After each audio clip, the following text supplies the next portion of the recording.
ಕನ್ನಡ ವ್ಯಾಕರಣದ ಮೊದಲನೇ ತರಗತಿ ಆಗಿರುತ್ತೆ. ಇವತ್ತು ಜಾಯಿನ್ ಆದಂತ ವಿದ್ಯಾರ್ಥಿಗಳು ಮತ್ತೆ ಹಿಂದೆ ಜಾಯಿನ್ ಆದಂತ ವಿದ್ಯಾರ್ಥಿಗಳು ಎಲ್ರಿಗೂ ಕೂಡ ಈ ತರಗತಿ ಅನ್ವಯ ಆಗುತ್ತೆ.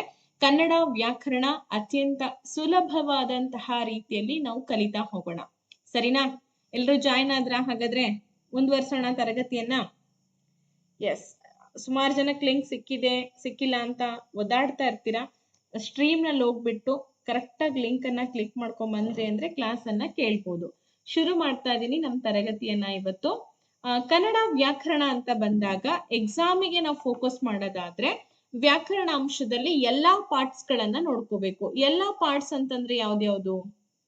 ಈಗ ಕನ್ನಡ ವ್ಯಾಕರಣದಲ್ಲಿ ವರ್ಣಮಾಲೆಗಳಿಂದ ಹಿಡಿದು ಸ್ವರಗಳು, ವ್ಯಂಜನಾಕ್ಷರಗಳು, ಯೋಗವಾಹಗಳು, ಗುಣಿತಾಕ್ಷರಗಳು, ಸಂಯುಕ್ತಾಕ್ಷರಗಳು, ನುಡಿಗಟ್ಟು, ಶಬ್ದ ಸಂಗ್ರಹ ಅಂತ ಬಂತು ಅಂದ್ರೆ ನುಡಿಗಟ್ಟುಗಳ ಬಗ್ಗೆ, ಹಾಗೆ ತತ್ಸಮ ತದ್ಭವ ಪದಗಳ ಬಗ್ಗೆ, ಸಮಾನಾರ್ಥಕ ಪದಗಳ ಬಗ್ಗೆ, ಪರ್ಯಾಯ ಪದಗಳ ಬಗ್ಗೆ, ವಿರುದ್ಧಾರ್ಥಕ ಪದಗಳ ಬಗ್ಗೆ, ಅದಲ್ದಂಗೆ ಸಂಧಿ, ಸಮಾಸ, ವಿಭಕ್ತಿ ಪ್ರತ್ಯಯಗಳು, ಅಲಂಕಾರಗಳು, ಛಂದಸ್ಸಿನ ಪ್ರಕಾರಗಳ ಬಗ್ಗೆನೂ ಕೂಡ ನೀವು ನೋಡ್ಕೋಬೇಕು.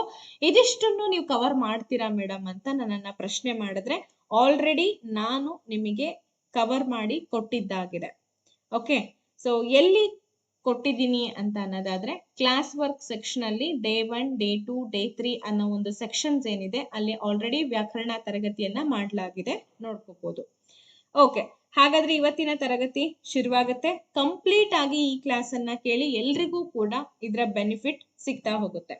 ಕನ್ನಡ ವ್ಯಾಕರಣದಲ್ಲಿ ಮೊಟ್ಟ ಮೊದಲನೇದಾಗಿ ತಿಳಿಸ್ಕೊಡ್ತಾ ಇರುವಂತಹ ವಿಷಯ ಬಂದು ಅಕ್ಷರಮಾಲೆ ಅಂತ ಹೇಳ್ತೀವಿ. ಕನ್ನಡ ಅಕ್ಷರಮಾಲೆಗಳು ನಿಮ್ಗೆಲ್ಲ ಗೊತ್ತೇ ಇದೆ. ಭಾಷೆಯ ಬಗ್ಗೆ ನಾನು ಡೀಟೇಲ್ ಆಗಿ ಕೂಡ ಕೊಟ್ಟಿದ್ದೀನಿ. ಒಂದು ಭಾಷೆ ನಾನು ಮಾತಾಡ್ತಾ ಇದ್ದೀನಿ, ನೀವೆಲ್ಲರೂ ಅದನ್ನ ಕೇಳಿಸ್ಕೊಳ್ತಾ ಇದ್ದೀರಾ, ಇನ್ನೊಬ್ರು ನೋಡ್ತಾ ಇದ್ದಾರೆ ಅಂತ ಅಂದ್ರೆ ಇದು ಸಂವಹನ ಪ್ರಕ್ರಿಯೆ ಆಗುತ್ತೆ. ಪರಸ್ಪರ ನೀವು ಎಲ್ಲ ಕೂಡಿ ಹುಟ್ಕೊಂಡಿರುವಂತಹ ಭಾಷೆ ಇದು ಅಲ್ವಾ? ಬರವಣಿಗೆಯಿಂದ ನಡೆಯುತ್ತೆ, ಮಾತಿನಿಂದ ನಡೀತಾ ಹೋಗುತ್ತೆ, ಪರಸ್ಪರ ಏನಾಗ್ತಾ ಹೋಗುತ್ತೆ, ಆಲಿಸುವಿಕೆ ಕೌಶಲ್ಯದಿಂದಲೂ ಕೂಡ ಭಾಷೆ ಮೂಡ್ತಾ ಹೋಗುತ್ತೆ. ಹೀಗೆ ಭಾಷೆ ಮೂಡುತ್ತೆ. ಅದಕ್ಕೆ ಒಂದು ಕರೆಕ್ಟ್ ಆಗಿರುವಂತಹ ಲಿಪಿ ಬೇಕು, ನಿಯಮಗಳು ಬೇಕು, ರೂಪಗಳು ಬೇಕು ಅಂತಂದಾಗ ವ್ಯಾಕರಣ ಬಹಳ ಮುಖ್ಯವಾದಂತ ಪಾತ್ರವನ್ನ ನಿರ್ವಹಿಸುತ್ತೆ. ನಿಮ್ಗೆಲ್ರಿಗೂ ಗೊತ್ತಿದೆ, ಕನ್ನಡ ಅಕ್ಷರಮಾಲೆಯಲ್ಲಿ ಸುಮಾರು 49 ಅಕ್ಷರಗಳಿದೆ. ಆ 49 ಅಕ್ಷರಗಳಲ್ಲಿ ನಾವು ಅವುಗಳನ್ನ ವರ್ಣಗಳು ಅಂತ ಹೇಳಿ ಗುರುತಿಸ್ತೀವಿ. ಏನಂತ ಗುರುತಿಸ್ತೀವಿ? ವರ್ಣಗಳು ಅಂತ ಹೇಳಿ ಗುರುತಿಸ್ತೀವಿ. ಓಕೆ, ಈ ಒಂದು ವರ್ಣಗಳ ಅಥವಾ ಅಕ್ಷರಗಳ ಕ್ರಮಬದ್ಧವಾದಂತಹ ಜೋಡಣೆಗೆ ನಾವಿವತ್ತು ವರ್ಣಮಾಲೆ ಅಥವಾ ಅಕ್ಷರಮಾಲೆ ಅಂತ ಹೇಳಿ ಗುರುತಿಸ್ತೀವಿ. ಹಾಗಾದ್ರೆ ಬರೀ ಕನ್ನಡ ವರ್ಣಮಾಲೆಯಲ್ಲಿ ಏನೇನಿದೆ, ಏನೇನಿಲ್ಲ, ಬಹಳಷ್ಟು ವಿಶಿಷ್ಟತೆಯಿಂದ ಕೂಡಿರುವಂತಹ ಪದಗಳು ಕೂಡ ಇದೆ, ಅಕ್ಷರಗಳು ಕೂಡ ಇದೆ, ಎಲ್ಲವನ್ನ ನಾನು ತಿಳಿಸ್ತಾ ಹೋಗ್ತೇನೆ. ಕನ್ನಡ ವರ್ಣಮಾಲೆಯನ್ನ ಪ್ರಧಾನವಾಗಿ ಸ್ವರಗಳು, ವ್ಯಂಜನಾಕ್ಷರಗಳು, ಯೋಗವಾಹಗಳು ಅಂತ ಹೇಳಿ ಇದಿಷ್ಟು 3 ವಿಭಾಗಗಳನ್ನ ಮಾಡಿದ್ವಿ. ಸ್ವರಗಳು ಎಷ್ಟಿದಾವೆ? 13 ಸ್ವರಗಳು. ಮೇಡಮ್ ಇದನ್ನೆಲ್ಲ ಎಕ್ಸಾಮಿಗೆ ಕೇಳ್ತಾರ? ಇದನ್ನೆಲ್ಲ ಯಾಕೆ ಹೇಳ್ತಾ ಇದ್ದೀರಾ ನಮಗೆ ಅಂತಂದ್ರೆ ಡೆಫಿನೆಟ್ಲಿ ಎಕ್ಸಾಮಿಗೆ ಕೇಳ್ತಾರೆ. ಆ ಒಂದು ಉದ್ದೇಶಕ್ಕೋಸ್ಕರ ನಾನು ನಿಮಗೆ ಮಾಡಿರುವಂತದ್ದು. ಓಕೆ, ಇನ್ನು ಯೋಗವಾಹಗಳು ಎಷ್ಟಿದೆ ಅಂತಂದ್ರೆ 2 ಯೋಗವಾಹಗಳಿದೆ. ವ್ಯಂಜನಾಕ್ಷರಗಳು ಬಂದ್ಬಿಟ್ಟು 34 ವ್ಯಂಜನಾಕ್ಷರಗಳಿದೆ. ಒಟ್ಟಾರೆಯಾಗಿ 49 ಅಕ್ಷರಗಳನ್ನ ನಾವು ಕಾಣ್ಬೋದು. ಇಷ್ಟು ವರ್ಣಮಾಲೆ ಅಂತ ಹೇಳಿ ನಾವು ಗ್ರೂಪ್ ಅನ್ನ ಮಾಡಿರೋದು. ಎಸ್, ಹಾಗಾದ್ರೆ ಈಗ ನಾವು ಒಂದೊಂದನ್ನೇ ನೀಟಾಗಿ ತಿಳ್ಕೊಳ್ಳುವಂತಹ ಪ್ರಯತ್ನವನ್ನ ನಾನು ಮಾಡ್ತಾ ಇದ್ದೀನಿ. ಮೊಟ್ಟ ಮೊದಲನೇದಾಗಿ ಸ್ವರಗಳು. ಸ್ವರಗಳು ಅಂದ್ರೆ ಏನು? ಸ್ವತಂತ್ರವಾಗಿ ಉಚ್ಚರಿಸಲಾಗುವಂತಹ ಅಕ್ಷರಗಳನ್ನ ನಾವು ಸ್ವರಗಳು ಅಂತ ಕರಿತೀವಿ. ಕನ್ನಡ ವರ್ಣಮಾಲೆಯಲ್ಲಿ ಎಷ್ಟು ಸ್ವರಾಕ್ಷರಗಳಿದೆ ಅಂತ ಪ್ರಶ್ನೆ ಬರುತ್ತೆ. ಹಾಗಾದ್ರೆ ಈ ಕೆಳಕಂಡಂತಹ ಒಂದು ಗುಂಪು ಸ್ವರಾಕ್ಷರದ ಗುಂಪಾಗಿದೆ ಅಂತ ಕೊಡ್ತಾರೆ. ವ್ಯಂಜನಾಕ್ಷರಗಳನ್ನ ಗುರುತಿಸಿರಿ ಅಂತ ಕೊಡ್ತಾರೆ. ಯಾವ ರೀತಿ ಬೇಕಾದ್ರೂ ಕ್ವಶನ್ಸ್ ಕೇಳ್ಬೋದು ನಿಮಗೆ. ಇದೇ ತರ ಕೇಳ್ತಾರೆ, ಅದೇ ತರ ಕೇಳ್ತಾರೆ ಅಂತ ಪ್ರೆಡಿಕ್ಟ್ ಮಾಡಕ್ ಆಗಲ್ಲ ಅಲ್ವೇನ್ರಮ್ಮ? ಸೊ ಹಾಗಾಗಿ ತುಂಬಾ ಇಂಪಾರ್ಟೆಂಟ್ ನೋಡಿ. ಸ್ವರಾಕ್ಷರಗಳು ಅಂತಂದಾಗ ಆ ಇಂದ ಇಟ್ಕೊಂಡು ಅವುವರೆಗೂ ಏನಿದೆ ಇವುಗಳನ್ನ ನಾವು ಸ್ವರಾಕ್ಷರಗಳು ಅಂತ ಕರಿತೀವಿ. ಸ್ವರಗಳಲ್ಲಿ ದೀರ್ಘ ಸ್ವರ ಮತ್ತೆ ರಸ್ವ ಸ್ವರ ಎಲ್ಲವೂ ಕೂಡ ಕೂಡುತ್ತೆ. ಒಟ್ಟಾರೆಯಾಗಿ 13 ಸ್ವರಾಕ್ಷರಗಳನ್ನ ನಾವು ನೋಡ್ತಾ ಇದೀವಿ ಅಲ್ವಾ? ಕಾಣಿಸ್ತಾ ಇದೆನಾ ಎಲ್ರಿಗೂ ಕೂಡ? ಧ್ವನಿ ಎಲ್ಲರಿಗೂ ಚೆನ್ನಾಗಿ ಕೇಳಿಸ್ತಾ ಇದೆ ಅಲ್ವಾ? ನೋ ಪ್ರಾಬ್ಲಮ್ ಅಂತ ಅನ್ಕೊಂಡು ಮುಂದಕ್ಕೆ ಹೋಗ್ತೀನಿ.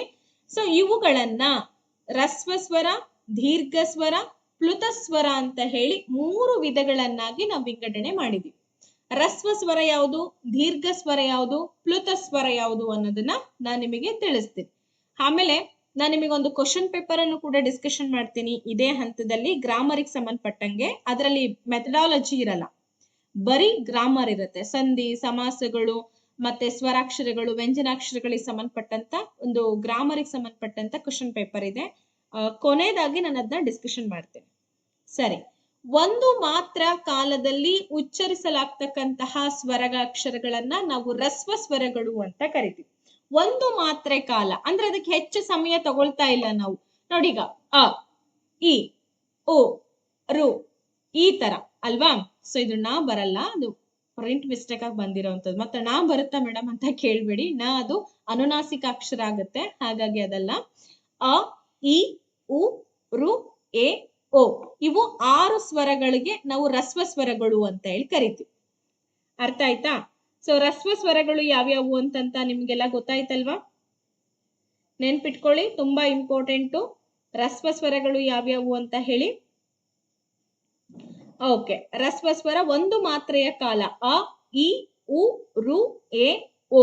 ಹಾಗೆ ನೆಕ್ಸ್ಟ್ ಬರುವಂತದ್ದು ದೀರ್ಘ ಸ್ವರ. ದೀರ್ಘ ಸ್ವರ ಅಂದ್ರೆ ಒಂದಷ್ಟು ನಾವು 2 ಮಾತ್ರೆಯ ಕಾಲದಲ್ಲಿ ಉಚ್ಚಾರ ಮಾಡ್ತೀವಿ. ಆ ನೋಡಿ, ಆ, ಈ, ಉ, ಎ, ಐ, ಓ, ಔ. ಈ 7 ಸ್ವರಗಳೇನಿದೆ ದೀರ್ಘ ಸ್ವರಗಳು ಅಂತ ಅನ್ಸ್ಕೊಳ್ಳುತ್ತೆ. ಅಂದ್ರೆ 2 ಮಾತ್ರ ಕಾಲದಲ್ಲಿ ಉಚ್ಚರಿಸಲಾಗ್ತಕ್ಕಂತಹ ಸ್ವರಾಕ್ಷರಗಳನ್ನ ನಾವು ದೀರ್ಘ ಸ್ವರಗಳು ಅಂತ ಕರಿತೀವಿ. ಎಕ್ಸಾಮ್ ನಲ್ಲಿ ನಿಮ್ಗೆ ಹೆಂಗ್ ಕೇಳಿದ್ರು ಕೂಡ ನೀವು ಬರೆಯುವಂತ ಕೆಪಾಸಿಟಿ ನಿಮಗೆ ಬರಬೇಕು. ಓಕೆ, ಸೊ ಹಾಗಾಗಿ ಇದು ಗೊತ್ತಾಯ್ತಾ? ನೆಕ್ಸ್ಟ್ ಬರುವಂತದ್ದು ಪ್ಲುತ ಸ್ವರಗಳು ಅಂತ ಬರುತ್ತೆ. ಈ ಪ್ಲುತ ಸ್ವರ ಅಂತಂದ್ರೆ ಏನು? ಯೂಶುವಲಿ ಇವುಗಳನ್ನ ನಾವು ಪದ್ಯಗಳನ್ನ, ಪಾಠಗಳನ್ನ ಓದುವಂತ ಸಂದರ್ಭದಲ್ಲಿ ಇರ್ತದೆ. ಒಂದ್ ನಿಮಿಷ. ಹಲೋ, ನಾನು ಕ್ಲಾಸ್ ಅಲ್ಲಿ ಇದ್ದೀನಮ್ಮ, ಅದಕ್ಕೆ ಪಿಕ್ ಮಾಡಿಲ್ಲ. ಹಾ ಹೌದಾ, ಒಂದು 5 ನಿಮಿಷ ಸರ್ ಬರ್ತಾರೆ, ಕೊಡ್ತೇನೆ. 5 ನಿಮಿಷ. ಓಕೆ ನೋಡಿ, 3ನೇದಾಗಿ ಪ್ಲುತ ಸ್ವರಗಳು ಅಂತ ಇದೆ. ಸೊ ಪ್ಲುತ ಸ್ವರಗಳು ಅಂತಂದ್ರೇನು? 2 ಮಾತ್ರ ಕಾಲದಲ್ಲಿ ಅದಕ್ಕಿಂತನೂ ಕೂಡ ಹೆಚ್ಚಿನ ಕಾಲ ಎಳೆದು ಉಚ್ಚರಿಸಲ್ಪಡಂತಹ ಸ್ವರಗಳೆಲ್ಲವೂ ಕೂಡ ಏನಾಗುತ್ತೆ? ಪ್ಲುತ ಸ್ವರಗಳು ಅಂತ ಹೇಳಿ ಕರ್ಸ್ಕೊಳ್ಳುತ್ತೆ. ಫಾರ್ ಎಕ್ಸಾಂಪಲ್ ನಾವು ಇದನ್ನ ಯೂಶುವಲಿ ಎಲ್ಲಿ ಬಳಸ್ತೀವಪ್ಪ ಅಂತಂದ್ರೆ ನಿಮ್ಗೆಲ್ಲ ಗೊತ್ತೇ ಇದೆ. ಈಗ ಅಣ್ಣ, ಅಕ್ಕ ಈ ರೀತಿ ತೀರಾ ಎಳಿತಾ ಇದೀವಿ ನಾವು ಆ ಪದಗಳನ್ನ ಅಂತಂದಾಗ, ಅಕ್ಕ, ಅಣ್ಣ ಈ ರೀತಿ ನಾವು ಪದಗಳನ್ನ ಎಳಿತಾ ಇದೀವಿ ಅನ್ನೋದ್ರಲ್ಲಿ ನಾವು ಪ್ಲುತ ಸ್ವರಗಳನ್ನ ಗುರುತಿಸ್ತೀವಿ. ಅಲ್ವೇನ್ರಪ್ಪ? ಅರ್ಥ ಆಗ್ತಿದೆಲ್ಲ ಕ್ಲಾಸು? ಏನಾದ್ರೂ ಡೌಟ್ಸ್ ಗಳಿದ್ರೆ ನೀವು ತಕ್ಷಣ ಕೇಳ್ಬಿಡ್ಬೋದು. ಎಲ್ಲಾ ವ್ಯಾಕರಣಗಳನ್ನ ಕವರ್ ಮಾಡ್ಬಿಡ್ತೀನಿ ನಾನು.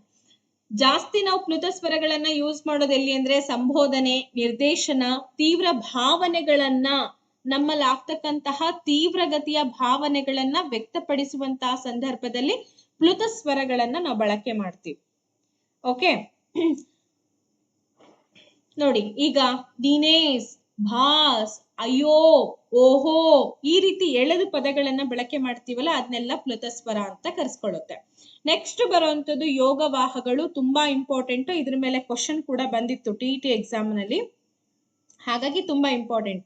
ಓನ್ಲಿ TET ಅಂತಲ್ಲ, ST FD ಪ್ರಿಪೇರ್ ಆಗೋರು ಕೂಡ ಇದನ್ನ ನೋಡ್ಕೋಬಹುದು. ಬಹಳ ಮುಖ್ಯವಾದಂತ ತರಗತಿ. ಯೋಗವಾಹ ಅಂದ್ರೆ ಕೂಡಿ ಹೋಗು ಎಂಬ ಅರ್ಥವನ್ನ ಕೊಡುತ್ತೆ. ಅಂದ್ರೆ ಯಾವ್ದಾದ್ರೂ ಒಂದು ಅಕ್ಷರದ ಸಂಬಂಧದಿಂದ ಮಾತ್ರವೇ ಉಚ್ಚರಿಸಲಾಗುವಂತಹ ಅಕ್ಷರಗಳನ್ನ ಯೋಗವಾಹಗಳು ಅಂತ ಕರಿತೀವಿ. ಫಾರ್ ಎಕ್ಸಾಂಪಲ್, ಇವುಗಳಿಗೆ ಸ್ವತಂತ್ರವಾದಂತಹ ಉಚ್ಚಾರ ಇಲ್ಲ. ಸ್ವತಂತ್ರವಾಗಿ ಇವುಗಳನ್ನ ಉಚ್ಚಾರ ಮಾಡ್ಬೋದಾ? ನಮ್ಮ 3 ಕಾಲ ಅಂತಾನು ಹೇಳ್ಬೋದು, 2 ಮತ್ತೆ ಅದಕ್ಕಿಂತ ಹೆಚ್ಚಿನ ಕಾಲ ಅಂತಾನು ಹೇಳ್ಬೋದು. ಜ್ಯೋತಿಕಾ ಅವ್ರೆ, ಅದು ಸಮಸ್ಯೆನೇ ಅಲ್ಲ. ಸಣ್ಣ ಸಣ್ಣ ವಿಚಾರಗಳನ್ನ ತಗೊಂಡು ಟೈಮ್ ವೇಸ್ಟ್ ಮಾಡ್ತೀರಪ್ಪ ನೀವು. ನೋಡಿ, ಅವುಗಳು ಅಂತಂದ್ರೆ ಅನುಸ್ವಾರ ಮತ್ತೆ ವಿಸರ್ಗ. ಫಾರ್ ಎಕ್ಸಾಂಪಲ್, ನಾವೀಗ ಮತ್ತೆ ಅಹ ಅಂತ ಹೇಳಿ ಉಚ್ಚಾರಗಳನ್ನ ಮಾಡ್ತೀವಿ. ಇವು ಏನಿದಾವೆ ಇದು ಅನುಸ್ವಾರ, ಇದು ವಿಸರ್ಗ. ಇದನ್ನ ಎಕ್ಸಾಮ್ ನಲ್ಲಿ ಕೇಳಿದ್ದಾರೆ ಒಂದ್ಸಲ. ಯೂಶುವಲಿ ಎಲ್ಲರಿಗೂ ಗೊತ್ತಿರುತ್ತೆ, ಕೆಲವೊಂದ್ಸಲ ಗೊತ್ತಿರುತ್ತೆ, ಕೆಲವೊಂದ್ಸಲ ಗೊತ್ತಿರಲ್ಲ. ಇವುಗಳನ್ನ ನಾವು ಸ್ವತಂತ್ರವಾಗಿ ಉಚ್ಚಾರ ಮಾಡಕ್ಕಾಗತ್ತಾ? ಇಲ್ಲ. ಸ್ವರಗಳ ಜೊತೆನಾದ್ರೂ ಉಚ್ಚಾರ ಮಾಡ್ಬೇಕು, ಅಥವಾ ನಾವು ವ್ಯಂಜನಾಕ್ಷರಗಳ ಜೊತೆಗಾದ್ರೂ ನಾವು ಇದನ್ನ ಉಚ್ಚಾರ ಮಾಡ್ಬೋದು. ಈಗ ನೋಡಿ, ಕ ಸೇರ್ಸಿದ್ರೆ ಕಮ್ಮ ಆಯ್ತು, ಹಾಗೆ ಅ ಸೇರ್ಸಿದ್ರೆ ಅಮ್ಮ ಆಯ್ತು, ದ ಸೇರ್ಸಿದ್ರೆ ದಮ್ಮ ಆಯ್ತು.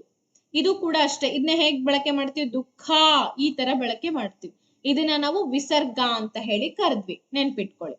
ನೆಕ್ಸ್ಟ್ ಬರೋದಾದ್ರೆ ಎಕ್ಸಾಂಪಲ್ಸ್ ಗಳನ್ನ ಕೂಡ ಕೊಟ್ಟಿದ್ದಾರೆ. ಚಂದ್ರ, ಮಂತ್ರ, ಓಕೆ, ಹಾಗೆ ತೇಜಪುಂಜ, ಅಂತಃಕರಣ, ದುಃಖ, ಇವೆಲ್ಲವೂ ಕೂಡ ಬರುತ್ತೆ. ಮಾಕ್ ಟೆಸ್ಟ್ ನಲ್ಲಿ ಕೂಡ ಅನುಸ್ವಾರದ ಬಗ್ಗೆ ಕೇಳಿದ್ರು ಮೇಡಮ್ ಅಂತ ಹೇಳ್ತಾರೆ. ಎಲ್ಲಾ ರೀತಿ ಕ್ವಶನ್ಸ್ ಗಳು ಬರುತ್ತೆ ಮುಂದೆ. ನೆಕ್ಸ್ಟ್ ಬರೋದಾದ್ರೆ ವ್ಯಂಜನಾಕ್ಷರಗಳ ಬಗ್ಗೆ ನೋಡೋಣ. ಸೊ ವ್ಯಂಜನಾಕ್ಷರಗಳು ಅಂತಂದ್ರೆ ಏನು? ಸ್ವರಗಳ ಸಹಾಯದಿಂದ ಮಾತ್ರ ಸ್ಪಷ್ಟವಾಗಿ ಉಚ್ಚರಿಸಲಿಕ್ಕೆ ಸಾಧ್ಯವಾಗುವಂತಹ ಅಕ್ಷರಗಳ ಗುಂಪಿಗೆ ನಾವು ವ್ಯಂಜನಾಕ್ಷರಗಳು ಅಂತ ಕರಿತೀವಿ. ವ್ಯಂಜನಗಳನ್ನ ಸಾಮಾನ್ಯವಾಗಿ ನಾವು ಸ್ವತಂತ್ರವಾಗಿ ಉಚ್ಚಾರ ಮಾಡಕ್ ಆಗತ್ತಾ? ಇಲ್ಲ. ಅವುಗಳಿಗೆ ಯಾವುದರ ಸಹಾಯ ಬೇಕು? ಸ್ವರಗಳ ಸಹಾಯ ಬೇಕು. ಅದೇ ಹೇಗೆ ಮೇಡಮ್, ಅದೇ ಹೇಗೆ ಹೇಳ್ತೀರಾ ನೀವು ಅಂತಂದ್ರೆ, ಈ ವ್ಯಂಜನಾಕ್ಷರಗಳು ಅಂದ್ರೆ ಈ ರೀತಿ ಇರುತ್ತೆ. ಕ ಕ ಅಷ್ಟೇ. ಇದನ್ನ ಸ್ವತಂತ್ರವಾದಂತಹ ಪದ ಮಾಡ್ಬೇಕು ಅಂದ್ರೆ ಅಲ್ಲಿ ಒಂದು ಸ್ವರಾಕ್ಷರ ಬಂದು ಸೇರ್ಕೊಳ್ಬೇಕಾಗತ್ತೆ. ಆಗ ಏನಾಯ್ತು? ಕ ಅಂತೇಳಿ ಉಚ್ಚಾರ ಆಯ್ತು. ಸಂಪೂರ್ಣವಾದಂತಹ ಒಂದು ಅಕ್ಷರ ಅಂತ ಕರ್ಸ್ಕೊಳ್ಳುತ್ತೆ. ಕ ಅಷ್ಟೇ ಅಲ್ಲ, ಎಲ್ಲಾನು ಕೂಡ ನೀವು ಇದೇ ತರನೇ ಉಚ್ಚಾರ ಮಾಡ್ತಾ ಹೋಗ್ಬೇಕಾಗತ್ತೆ. ವರ್ಣಮಾಲೆಯಲ್ಲಿ ಕ ಇಂದ ಳ ವರೆಗೆ ಒಟ್ಟು 34 ವ್ಯಂಜನಾಕ್ಷರಗಳಿದೆ. ನಿಮ್ಗೆಲ್ಲ ಗೊತ್ತೇ ಇದೆ ಅಲ್ವಾ? ಸೊ ಇವುಗಳನ್ನ ವ್ಯಂಜನಗಳು ಅಂತ ಹೇಳಿ ಕರೀತಾರೆ. ನೋಡಿ, ನೀವೆಷ್ಟು ಡಿಸ್ಟರ್ಬೆನ್ಸ್ ಮಾಡ್ತಿದ್ದೀರಾ ಅಂತಂದ್ರೆ ರಿಯಲ್ ಆಗಿ ನಿಮ್ಮ ಕಾಲ್ ಮೇಲೆ ನೀವೇ ಕಲ್ಲೆತ್ಕೊಂಡಂಗೆ. ಕೆಲವೊಬ್ರು ಏನ್ ಮಾಡ್ತಿದ್ದೀರಾ ಅಂತಂದ್ರೆ, ಮಾಕ್ ಟೆಸ್ಟ್ ನಮಗ್ ಬಂದಿಲ್ಲ, ಮಾಕ್ ಟೆಸ್ಟ್ ನ ನೋಡಿಲ್ಲ, ಕೀ ಆನ್ಸರ್ ಎಲ್ಲಿ ಇಲ್ಲ, ಈ ರೀತಿ ಕ್ವಶನ್ಸ್ ಗಳನ್ನ ಮಾಡ್ತಾರೆ. ಆಕ್ಚುಲಿ ಯಾವಾಗ ಕೇಳ್ಬೇಕು ಕ್ವಶನ್ಸ್ ಗಳನ್ನ, ಯಾವಾಗ ಕೇಳ್ಬಾರ್ದು, ಸ್ವಲ್ಪನಾದ್ರೂ ಅರ್ಥ ಮಾಡ್ಕೊಳ್ಳಿ. ಕ್ಲಾಸ್ ಮಾಡ್ತಾ ಇರ್ತೀನಿ, ನಿಮಗೆ ನೀವೇ ಡಿಸ್ಟರ್ಬೆನ್ಸ್ ಮಾಡ್ಕೊಂಡಂಗೆ. ಓಕೆ, ನೋಡಿ, ಮಾಕ್ ಟೆಸ್ಟ್ ಎಲ್ಲಿರುತ್ತೆ? ಗೂಗಲ್ ಕ್ಲಾಸ್ ರೂಮ್ ಆಪ್ ಅಲ್ಲಿ ಹೋಗ್ಬೇಕು, ಸ್ಟ್ರೀಮ್ ಅಂತ ಇದೆ, ಅಲ್ಲೇನೆ ನನ್ನ ಮೇಲ್ಗಡೆ ಒಂದು ಆಡಿಯೋನು ಕೂಡ ಕಳಿಸಿದೆ. ನಿಮಗೆ ನೋಡ್ಲಿಕ್ಕೆ ಬಂದಿಲ್ಲ ಅಂತಂದ್ರೆ ದಯವಿಟ್ಟು ಗೂಗಲ್ ಕ್ಲಾಸ್ ರೂಮ್ ಆಪ್ ಅಲ್ಲಿ ಹೋಗಿ model question paper of TET ಅಂತ ಹೇಳಿ ಕೊಟ್ಟಿದೀವಿ. ಅದನ್ನ ಪ್ರಿಂಟ್ ಔಟ್ ತೆಕ್ಕೊಳ್ಳಿಕ್ಕೂ ಕೂಡ ಅವಕಾಶ ಕೊಟ್ಟಿದೀವಿ. ಜೊತೆಗೆ ಅದಕ್ಕೊಂದು OMR ಶೀಟ್ ಅನ್ನ ಕೂಡ ನಾನು PDF ಕಳಿಸ್ಕೊಟ್ಟು ಕೀ ಆನ್ಸರ್ ಸಮೇತ ಇದೆ. ಅನಿತಾ ಅವ್ರು ನೋಡಿಲ್ಲ, ಶ್ರೀನಿವಾಸ್ ಅವ್ರು ನೋಡಿಲ್ಲ, ಇದಕ್ ನಾನ್ ಹೊಣೆ ಅಲ್ಲ. ಆಲ್ರೆಡಿ ನಾನು ಮಾಕ್ ಟೆಸ್ಟ್ ಒಂದನ್ನ ಕಳಿಸಿದೀನಿ. ದಯವಿಟ್ಟು ಗೂಗಲ್ ಕ್ಲಾಸ್ ರೂಮ್ ಆಪ್ ಅಲ್ಲಿ ಹೋಗ್ಬೇಕು, ಅಲ್ಲಿ ನಿಮಗೆ ಸ್ಟ್ರೀಮ್ ಅನ್ನೋ ಆಪ್ಷನ್ ಅಲ್ಲಿ ನೆನ್ನೆ ದಿನದಲ್ಲಿ ಕಳಿಸ್ಕೊಟ್ಟಿದೀನಿ. ನೋಡಿ, ದಯವಿಟ್ಟು ನೋಡಿ. ಥ್ಯಾಂಕ್ ಯು ಸೋಫಿ ಅವರೇ, ತುಂಬಾ ಚೆನ್ನಾಗಿತ್ತು ಅಂತ ಹೇಳಿದೀರಾ. Thank you so much. ಹಿಂಗೇನೆ ಮುಂದೆ ಬರುವಂತ ನಾನು 4 ಮಾಕ್ ಟೆಸ್ಟ್ ಹೇಳಿದ್ದೆ. ಆಕ್ಚುಲಿ 5 ಮಾಕ್ ಟೆಸ್ಟ್ ಕೊಡ್ತಾ ಇದ್ದೀನಿ ನಾನು, ಯಾಕೆಂದ್ರೆ ನೆನ್ನೆದು ಕೌಂಟ್ ಬೇಡ ನೆನ್ನೆ ಅಂತ ಬಿಟ್ಟಿದ್ವಿ. ಬಟ್ ಆದ್ರೂ ಇರ್ಲಿ, ನೀವು ನಮ್ಮವರೇ, ನಾವು ಕೊಡ್ಲೇಬೇಕು, ನಿಮ್ಗೆ ವರ್ಕ್ ಮಾಡಿಸ್ಲೇಬೇಕು ಅನ್ನೋ ಉದ್ದೇಶಕ್ಕೋಸ್ಕರ ನೆನ್ನೆ ಕೂಡ ಒಂದು ಕೊಟ್ಟು ಸುಮಾರು 5 ಮಾಕ್ ಟೆಸ್ಟ್, 4 ಮಾಕ್ ಟೆಸ್ಟ್ ನಾನು ಅನೌನ್ಸ್ ಮಾಡಿದ್ದು. 5 ಮಾಕ್ ಟೆಸ್ಟ್, ಸಾಧ್ಯವಾದ್ರೆ ಇನ್ನೂ 2 ಮಾಕ್ ಟೆಸ್ಟ್ ಅನ್ನ ಇದ್ರಲ್ಲಿ ಸೇರಿಸ್ಕೊಡ್ತೀನಿ ನಾನು. ಓಕೆ, ಈ ತರ ನಿಮ್ಗೆ ಎಲ್ಲೂ ಕೂಡ ಇಷ್ಟು ಕಡಿಮೆ ಅಮೌಂಟ್ ಅಲ್ಲಿ ಎಲ್ಲೂ ಕೂಡ ಸಿಗಲ್ಲ. ಯಾಕೆ ಅಂತಂದ್ರೆ ಇದ್ರ ಜೊತೆಗೆ ನಮ್ಮ ಸ್ವಾರ್ಥನೂ ಇರುತ್ತೆ, ನಿಮ್ಮ ಕಳಕಳಿನೂ ಇರುತ್ತೆ. ಎರಡೂ ಕೂಡ ಸೇರ್ಕೊಂಡು ಯಾರಿಗೂ ದೊಡ್ಡದಾಗಿರ್ಬಾರ್ದು ಅಮೌಂಟ್, ಎಲ್ಲರಿಗೂ ಅಫೋರ್ಡ್ ಆಗಿರ್ಬೇಕನ್ನೋ ಉದ್ದೇಶ. ನೀವು ನಮ್ಮವರಾಗಿರೋದ್ರಿಂದ ನಾವು ಎಲ್ಲವನ್ನ ಫೆಸಿಲಿಟಿ ಮಾಡ್ಕೊಡ್ಬೇಕನ್ನೋದೇ ನನ್ನ ಉದ್ದೇಶ. ಸೊ ಸಾರಿ, ನಾನ್ ನಿಮಗೆ ಡಿಸ್ಟರ್ಬೆನ್ಸ್ ಮಾಡಿದೆ ಅನ್ಸುತ್ತೆ. ಕ್ಲಾಸ್ ಕಡೆ ಹೋಗೋಣ. ಸೊ ಕನ್ನಡ ವರ್ಣಮಾಲೆಯಲ್ಲಿ ಸುಮಾರು ಖ ಇಂದ ಳ ವರೆಗೆ 34 ಅಕ್ಷರಗಳಿದೆ. ಇವುಗಳನ್ನ ನಾವು ವ್ಯಂಜನಾಕ್ಷರಗಳು ಅಂತ ಹೇಳಿ ಕರಿತೀವಿ. ಸೊ ವ್ಯಂಜನಾಕ್ಷರಗಳಲ್ಲಿ ಕೂಡ 2 ರೀತಿಯಾದಂತಹ ವ್ಯಂಜನಾಕ್ಷರಗಳಿದೆ ಅಲ್ವೇಮಾ? Thank you. ಅದು ನೀವೇ ಇವ್ಯಾಲ್ಯೂಯೇಟ್ ಮಾಡ್ತಾ ಹೋಗ್ರಿ. ಇನ್ನು 4 ಮಾರ್ಕ್ ಟೆಸ್ಟ್ ಇದೆ.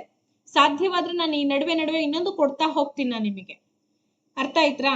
ಎಷ್ಟಾದ್ರೂ ಕೊಡೋಕ್ ರೆಡಿ ಇದೀವಪ್ಪ. ಎಲ್ಲಾ ಸೋರ್ಸಸ್, ಸಿಕ್ಕಾಪಟ್ಟೆ ಸೋರ್ಸಸ್ ಇದೆ, ಅದಕ್ಕೇನಿಲ್ಲ ಅನ್ಕೋಬೇಡಿ. ಟೆಸ್ಟ್ ನೋಡ್ರಿ, ಉತ್ತರನು ಕೂಡ ಕೊನೆ ಕೊಟ್ಟಿದೀವಿ. ಶ್ರೀನಿವಾಸ್ ಅವರೇ, ನೀವು ನೋಡಿಲ್ಲ ಅಂದ್ರೆ ಏನ್ ಮಾಡ್ಲಿ? ಓಕೆ ನೋಡಿ, ವ್ಯಂಜನಾಕ್ಷರಗಳಲ್ಲಿ ವರ್ಗೀಯ ವ್ಯಂಜನಗಳು ಮತ್ತೆ ಅವರ್ಗೀಯ ವ್ಯಂಜನಗಳು ಅಂತ ಹೇಳಿ 2 ಗುಂಪುಗಳನ್ನ ವಿಭಾಗ ಮಾಡಿದೀವಿ. ಆಮೇಲೆ ನಿಮಗೆ ಒಂದೇ ಒಂದು ಕಿವಿ ಮಾತೇನಪ್ಪಾ ಅಂದ್ರೆ, ವಿಡಿಯೋದ ಕೊನೆ ಭಾಗದಲ್ಲಿ ಎಂತ ಡೌಟ್ಸ್ ಇದ್ರು ಕೂಡ ಕೇಳಿ, ಎಂತ ಕ್ವಶನ್ ಇದ್ರು ಕೂಡ ಕೇಳಿ, ನಾನು ಆನ್ಸರ್ ಮಾಡ್ತೀನಿ. I am with you, I am always with you. ವಿಡಿಯೋದ ಕೊನೆಯಲ್ಲಿ ಕೇಳಿ, ಇದನ್ನ ಕಳಕಳಿ ವಿನಂತಿ. ಕ್ಲಾಸ್ಗೆ ಹೋಗೋಣ ಪ್ಲೀಸ್. ಓಕೆ, ವರ್ಗೀಯ ವ್ಯಂಜನಾಕ್ಷರಗಳಲ್ಲಿ ಹೇಗಿರುತ್ತೆ, ಅವರ್ಗೀಯ ವ್ಯಂಜನಗಳು ಅಂದ್ರೆ ಏನು ಅನ್ನೋದನ್ನ ನೋಡ್ತಾ ಹೋಗೋಣ. ಸೊ ವರ್ಗೀಯ ವ್ಯಂಜನಗಳು ಒಟ್ಟಾರೆ 25 ಅಕ್ಷರಗಳಿದೆ. ಕಕಾರದಿಂದ ಳಕಾರದವರೆಗೂ ಕೂಡ 34 ವ್ಯಂಜನಗಳಲ್ಲಿ ಮೊದಲಿನ 25 ವ್ಯಂಜನಗಳನ್ನ ನಾವು ಏನಂತ ಹೇಳ್ತೀವಿ? ವರ್ಗೀಯ ವ್ಯಂಜನಗಳು ಅಂತ ಹೇಳ್ತೀವಿ. ಯಾಕೆ ಮೇಡಮ್ ಇದನ್ನ ವರ್ಗೀಯ ವ್ಯಂಜನಗಳು ಅಂತ ಹೇಳಿ ಕರಿಬೇಕು ಅಂತಂದ್ರೆ ಅವು ಸಿಸ್ಟಮೆಟಿಕ್ ಆಗಿದೆ ರೀ. ಕ ಇಂದ ನೋಡಿ, ಕ, ಚ, ಟ, ಥ, ಪ ವರ್ಗ ಅಲ್ವಾ? ಕ, ಚ, ಟ, ತ, ಪ 5 ವರ್ಗಗಳಾಗಿ ಬರುತ್ತೆ. ಕ, ಖ, ಗ, ಘ, ನ್ಯ ಅಂತ ಬರುತ್ತೆ. 5 ಅಕ್ಷರಗಳಿದೆ. ಚ, ಚ, ಜ, ಝ, ನ್ಯ ಅಂತ ಬರುತ್ತೆ. ಇಲ್ಲಿ ಏನಾಗುತ್ತೆ? ಇಲ್ಲಿ ಕೂಡ 5 ಅಕ್ಷರಗಳಿದೆ. ಸೊ ಹಿಂಗೆ ಟಟ್ಟ ಡಡ್ಡಣ್ಣ, ತತ್ತದನ್ನ, ಪಪ್ಪ ಬಬ್ಬಮ್ಮ ಇವು ಏನಪ್ಪಾ ಅಂತಂದ್ರೆ ಸುಮಾರು 25 ವ್ಯಂಜನಾಕ್ಷರಗಳನ್ನ ವರ್ಗೀಯ ವ್ಯಂಜನಗಳು, ವರ್ಗ ಮಾಡ್ಬೋದು ಅವನ್ನ. ಇನ್ನುಳಿದಂತಹ ವ್ಯಂಜನಾಕ್ಷರಗಳನ್ನ ಅವರ್ಗೀಯ, ಅವಕ್ಕೆ ವರ್ಗ ಇಲ್ಲ, ಹಾಗಾಗಿ ಅವುಗಳನ್ನ ಅವರ್ಗೀಯ ವ್ಯಂಜನಾಕ್ಷರಗಳು ಅಂತ ಕರೆದ್ವಿ. ಸೊ ನೋಡಿ, ಗೊತ್ತಿರ್ಬೋದು ನಿಮಗೆ 5 ವರ್ಗಗಳಾಗಿ ವಿಂಗಡಣೆ ಮಾಡಿದೆ. ಸೊ ಹಾಗಾಗಿ ಅವುಗಳನ್ನ ವರ್ಗೀಯ ವ್ಯಂಜನಾಕ್ಷರಗಳು ಅಂತ ಹೇಳ್ತೀವಿ.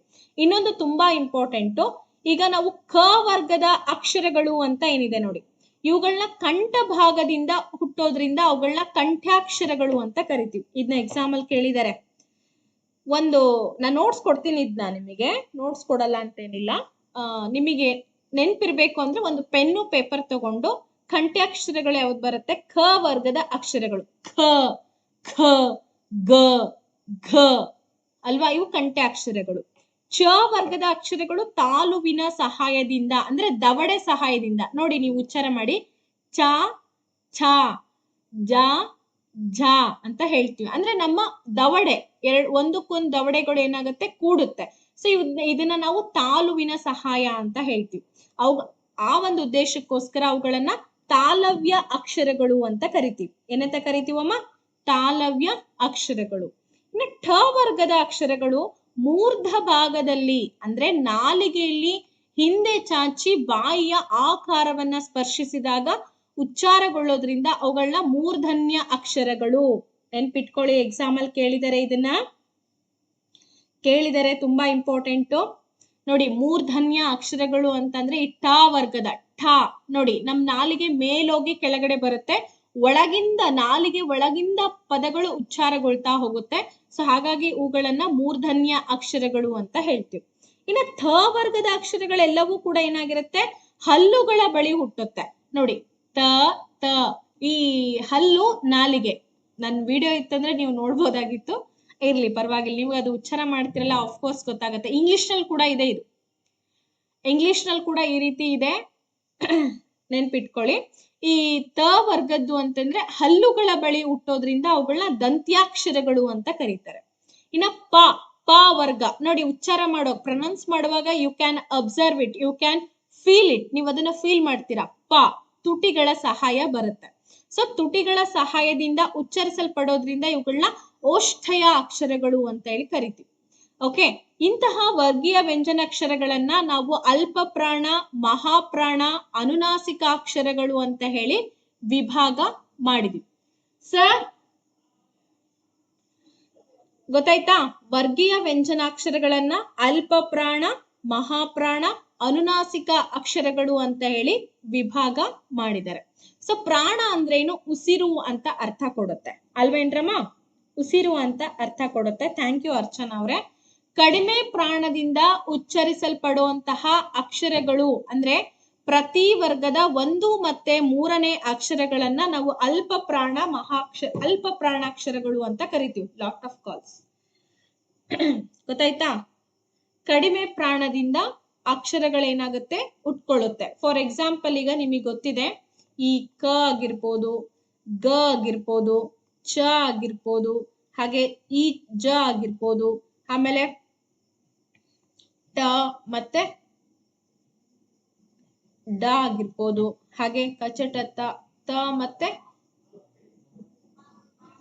ದ ನೋಡಿ, ತ ದ, ಹಾಗೆ ಪ ಮತ್ತೆ ಬ, ಇವೆಲ್ಲವನ್ನ ನಾವೇನಂತ ಕರಿತಾ ಇದೀವಿ? ಅಲ್ಪ ಪ್ರಾಣ. ಅಂದ್ರೆ ಹೆಚ್ಚು ಇದಕ್ಕೆ ಪ್ರಾಣ, ಉಸಿರನ್ನ ಹೆಚ್ಚು ಕೊಡ್ತಾ ಇದೀವಾ?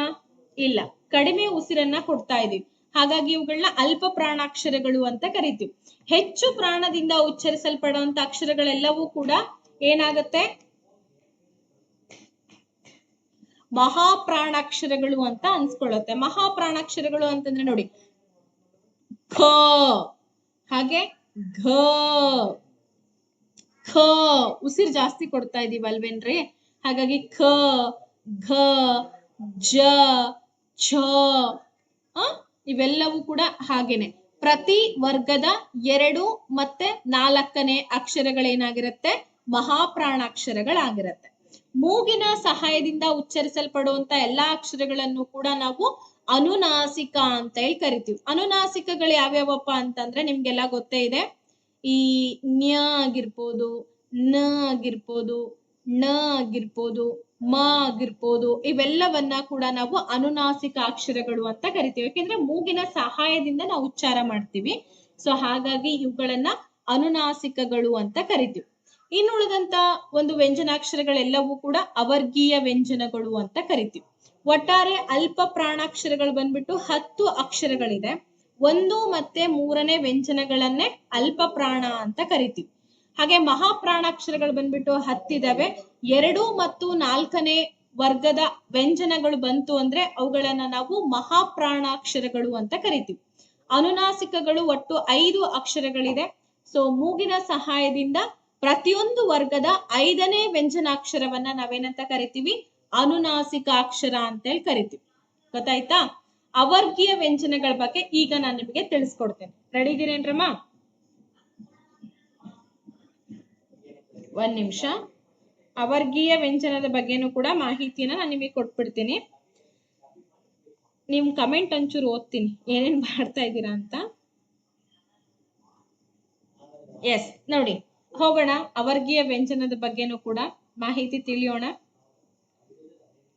ನೋಡಿ, ಯಾಕಾರದಿಂದ ಳಕಾರದವರೆಗೆ ಸುಮಾರು 9 ವ್ಯಂಜನಗಳನ್ನ ನಾವ್ ಯಾವ ರೀತಿ ವರ್ಗೀಕರಿಸಿದ್ರು ಕೂಡ ಆಗಲ್ಲ. ವರ್ಗೀಕರಣ ಮಾಡಕ್ಕಾಗುತ್ತಾ ಅವನ್ನ? ಇಲ್ಲ. ಹಾಗಾಗಿ ಅವುಗಳನ್ನ ಅವರ್ಗೀಯ ವ್ಯಂಜನಾಕ್ಷರಗಳು ಅಂತ ಹೇಳಿ ಕರಿತೀವಿ. ಓಕೆ, ನೋಡಿ ಫಾರ್ ಎಕ್ಸಾಂಪಲ್ ಈಗ ಅವುಗಳನ್ನ ಯ, ರ, ಲ, ವ, ಶೇ, ಶ, ಸ, ಹ, ಳ ಇವುಗಳನ್ನ ನಾವು ಅವರ್ಗೀಯ ವ್ಯಂಜನಾಕ್ಷರಗಳು ಅಂತ ಕರಿತೀವಿ. 1, 2, 3, 4, 5, 6, 7, 8, 9 ಇವುಗಳನ್ನ ಎಕ್ಸಾಮ್ ಅಲ್ಲಿ ನಿಮಗೆ ಕೇಳಿದಾಗ ಎಷ್ಟು ವ್ಯಂಜನಾಕ್ಷರಗಳಿದೆ ಅವರ್ಗೀಯ ವ್ಯಂಜನಗಳು ಅಂದ್ರೆ 9. ಇದನ್ನ ಆಲ್ರೆಡಿ ಒಂದ್ಸಲ ಎಕ್ಸಾಮ್ ಅಲ್ಲಿ ಕೂಡ ಕೇಳಿದ್ದಾರೆ, ನೆನ್ಪಿಟ್ಕೊಳ್ಳಿ. ನೆಕ್ಸ್ಟ್ ಬರುತ್ತೆ ಗುಣಿತಾಕ್ಷರಗಳು ಅಂತ.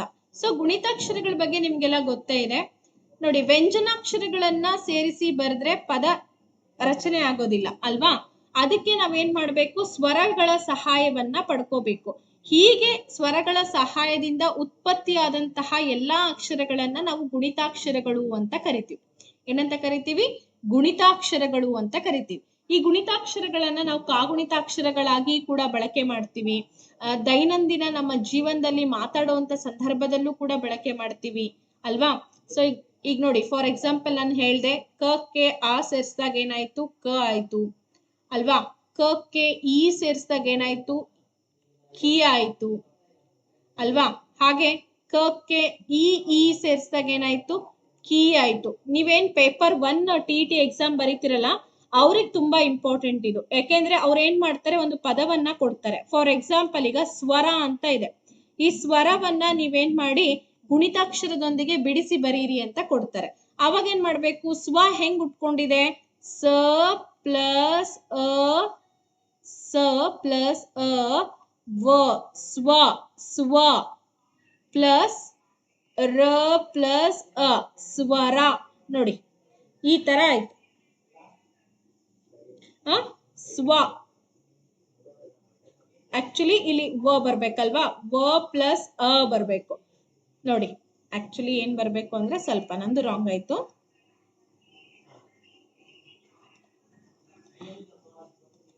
ನೋಡಿ ಹೀಗೆ ಸ ಆಗೋದಕ್ಕೂ ಕೂಡ ಏನ್ ಬೇಕು, ಅ ಅಕ್ಷರ ಬೇಕಲ್ವಾ? ಸ ವ, ಸ್ವ, ಅ, ರ ಪ್ಲಸ್ ಅ, ಸ್ವರ. ಹೌದಾ? ಕರೆಕ್ಟಾ ಇದು? ಎಸ್. ಈ ರೀತಿ ನಿಮಗೆ ಪೇಪರ್ 1 TETR ಎಕ್ಸಾಮ್ ಬರೀತಾರೆ, ಅವ್ರಿಗೆ ಯೂಶಲಿ ಈ ರೀತಿ ಕ್ವಶನ್ಸ್ ಗಳನ್ನ ಜಾಸ್ತಿ ಕೇಳ್ತಾರೆ. ಇದನ್ನ ನೀವು ಸ್ವಲ್ಪ ಪ್ರಾಕ್ಟೀಸ್ ಮಾಡ್ಬೇಕಾಗತ್ತೆ. ಓಕೆ, ರಚನೆ ಅಂತ ಇದೆ. ಸೊ ಈ ರಚನೆಯನ್ನ ನೀವು ಹೆಂಗಾದ್ರೂ ಮಾಡಿ ಗುಣಿತಾಕ್ಷರ ಬಿಡಿಸಿ ಬರೀರಿ ಅಂತಂದಾಗ ರ ಪ್ಲಸ್ ಅ ಪ್ಲಸ್ ಚ ಪ್ಲಸ್ ಅ ಪ್ಲಸ್ ನ ಪ್ಲಸ್ ಎ. ಓಕೆ, ರಚನೆ ಹಿಂಗಾಗತ್ತೆ. ಓಕೆ, ಗೊತ್ತಾಯ್ತಾ? ಇದಿಷ್ಟು. ನೆಕ್ಸ್ಟ್ ಈಗ ನಾವು ಹೋಗೋಣ. ಗೊತ್ತಾಯ್ತಲ್ಲ ನಿಮಗೆ ಗುಣಿತಾಕ್ಷರಗಳ ಬಗ್ಗೆ ಗೊತ್ತಾಯ್ತು. ಸ್ವರಾಕ್ಷರಗಳು, ವ್ಯಂಜನಾಕ್ಷರಗಳು, ವರ್ಗೀಯ ವ್ಯಂಜನಗಳು, ಅವರ್ಗೀಯ ವ್ಯಂಜನಗಳು, ಸ್ವರಗಳಲ್ಲಿ ಬರ್ತಕ್ಕಂತಹ ವಿಧಗಳ ಬಗ್ಗೆ ಮತ್ತೆ ವ್ಯಂಜನಾಕ್ಷರಗಳಲ್ಲಿ ಬರುವಂತಹ ವಿಧಗಳ ಬಗ್ಗೆ ನಾನು ಡೀಟೇಲ್ ಆಗಿ ಹೇಳೋ ಪ್ರಯತ್ನ ಮಾಡೀನಿ. ಇದಕ್ಕಿಂತ ಡೀಟೇಲ್ ಆಗಿ ನಾನು ಇದ್ರಲ್ಲಿ ಹೇಳಿದ್ದೀನಿ, ರೆಕಾರ್ಡೆಡ್ ಕ್ಲಾಸಸ್ ಅಲ್ಲಿ ಹೇಳಿದ್ದೀನಿ. ಅದರಲ್ಲಿ ಗುಣಿತಾಕ್ಷರಗಳ ಬಗ್ಗೆ ಮತ್ತೆ ಸಂಯುಕ್ತಾಕ್ಷರಗಳ ಬಗ್ಗೆ, ವಿಜಾತಿಯ ಸಂಯುಕ್ತಾಕ್ಷರಗಳು, ಸಜಾತಿಯ ಸಂಯುಕ್ತಾಕ್ಷರಗಳ ಬಗ್ಗೆ ತುಂಬಾ ಡೀಟೇಲ್ ಆಗಿ ಹೇಳಿದೆ.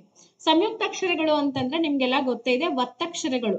ಸೊ ಕೆಲವೊಂದ್ಸಲ ಏನಾಗುತ್ತೆ, ವಿಜಾತಿ ಸಂಯುಕ್ತಾಕ್ಷರಗಳು ಇದೆ, ಸಜಾತಿ ಸಂಯುಕ್ತಾಕ್ಷರಗಳು ಇದೆ. ಸಜಾತಿ ಸಂಯುಕ್ತಾಕ್ಷರಗಳು ಅಂತಂದ್ರೆ ಒಂದೇ ರೀತಿಯಾದಂತಹ ಒಂದು ಒತ್ತಕ್ಷರಗಳು ಬರುತ್ತೆ. ಫಾರ್ ಎಕ್ಸಾಂಪಲ್ ಈಗ ಆ ಕ, ಅಕ್ಕ ಅಂತ ಇದೆ. ಈ ಕಕ್ಕೆ ಕ ಒತ್ತೆ ಬಂದಿದೆ ಅಲ್ವಾ? ಇವುಗಳನ್ನ ನಾವು ಸಜಾತಿಯ ಸಂಯುಕ್ತಾಕ್ಷರಗಳು ಅಂತ ಕರೀತೀವಿ. ಇನ್ನ ವಿಜಾತಿಯ ಸಂಯುಕ್ತಾಕ್ಷರಗಳು ಅಂತಂದಾಗ ನೀವ್ ಹೇಳ್ತಿದ್ದೀರಾ ಈಗ ಸ್ವರ ಅಂತ ಹೇಳಿ. ಸಕ್ಕೆ ಆಕ್ಚುಲಿ ವಕಾರದ ಒತ್ತಕ್ಷರ ಬಂದಿದೆ, ರ ಬಂದಿದೆ. ಹಾಗಾಗಿ ಇದನ್ನ ನಾವು ವಿಜಾತಿಯ ಸಂಯುಕ್ತಾಕ್ಷರ ಅಂತೇಳಿ ಗುರುತಿಸ್ತೀವಿ. ಎಕ್ಸಾಮ್ ನಲ್ಲಿ ಕೇಳ್ತಾರ ಮೇಡಮ್ ಅಂತಂದ್ರೆ ಕೇಳ್ಬೋದು, ಹೇಳಕ್ಕಾಗಲ್ಲ. ಅದಕ್ಕೋಸ್ಕರ ನಾನು ಇದನ್ನ ಹಿಂಟ್ ಅನ್ನ ಕೊಟ್ಟಿದ್ದೀನಿ. ನೆಕ್ಸ್ಟ್ ನಾವು ಬರೋಣ ಮುಂದಿನ ಕಾನ್ಸೆಪ್ಟ್, ವಿಭಕ್ತಿ ಪ್ರತ್ಯಯಗಳು. ಮೇಡಮ್ ಯಾಕೆ ಇಷ್ಟು ಫಾಸ್ಟ್ ಅಂತಂದ್ರೆ ಸಿಂಪಲ್ ಆಗಿದೆ ಕಾನ್ಸೆಪ್ಟ್. ನಿಮಗೆ ತುಂಬಾ ಇಲ್ಲಿ ಎಫರ್ಟ್ ಹಾಕ್ಬೇಕು ಅಂತ ಇಲ್ಲ. ಒಂದು ಸಲ ನನ್ನ ವಿಡಿಯೋ ನೋಡ್ಕೊಂಡ್ರಿ ಅಂತಂದ್ರೆ ನಿಮ್ಮ ಮೈಂಡ್ ಅಲ್ಲಿ ಅದನ್ನ ಫಿಕ್ಸ್ ಮಾಡಿದ್ರೆ 100% ಅದು ಯಾವಾಗ್ಲೂ ಹೋಗಲ್ಲ. ಅರ್ಥ ಆಯ್ತಾ? ಯಾವುದೇ ರೀತಿಯಾದಂತ ಡೌಟೇ ಬೇಡ ಇಲ್ಲಿ ನಿಮ್ಗೆ. ಎಸ್, ಈಗ ನಾವು ಹೋಗೋಣ ಮುಂದಿನ ಒಂದು ಕಾನ್ಸೆಪ್ಟ್ಗೆ, ವಿಭಕ್ತಿ ಪ್ರತ್ಯಯಗಳು ಅಂತ ಬರುತ್ತೆ. ಸೊ ಏನಿದು ವಿಭಕ್ತಿ ಪ್ರತ್ಯಯಗಳು ಅನ್ನೋದ್ರ ಬಗ್ಗೆ ತಿಳಿಯೋಣ. ತುಂಬಾ ಇಂಪಾರ್ಟೆಂಟ್, ಎಕ್ಸಾಮ್ ನಲ್ಲಿ ಕಂಪಲ್ಸರಿ ಬರುವಂತಹ ಒಂದು ಕ್ವೆಶನ್ಸ್ಗಳು.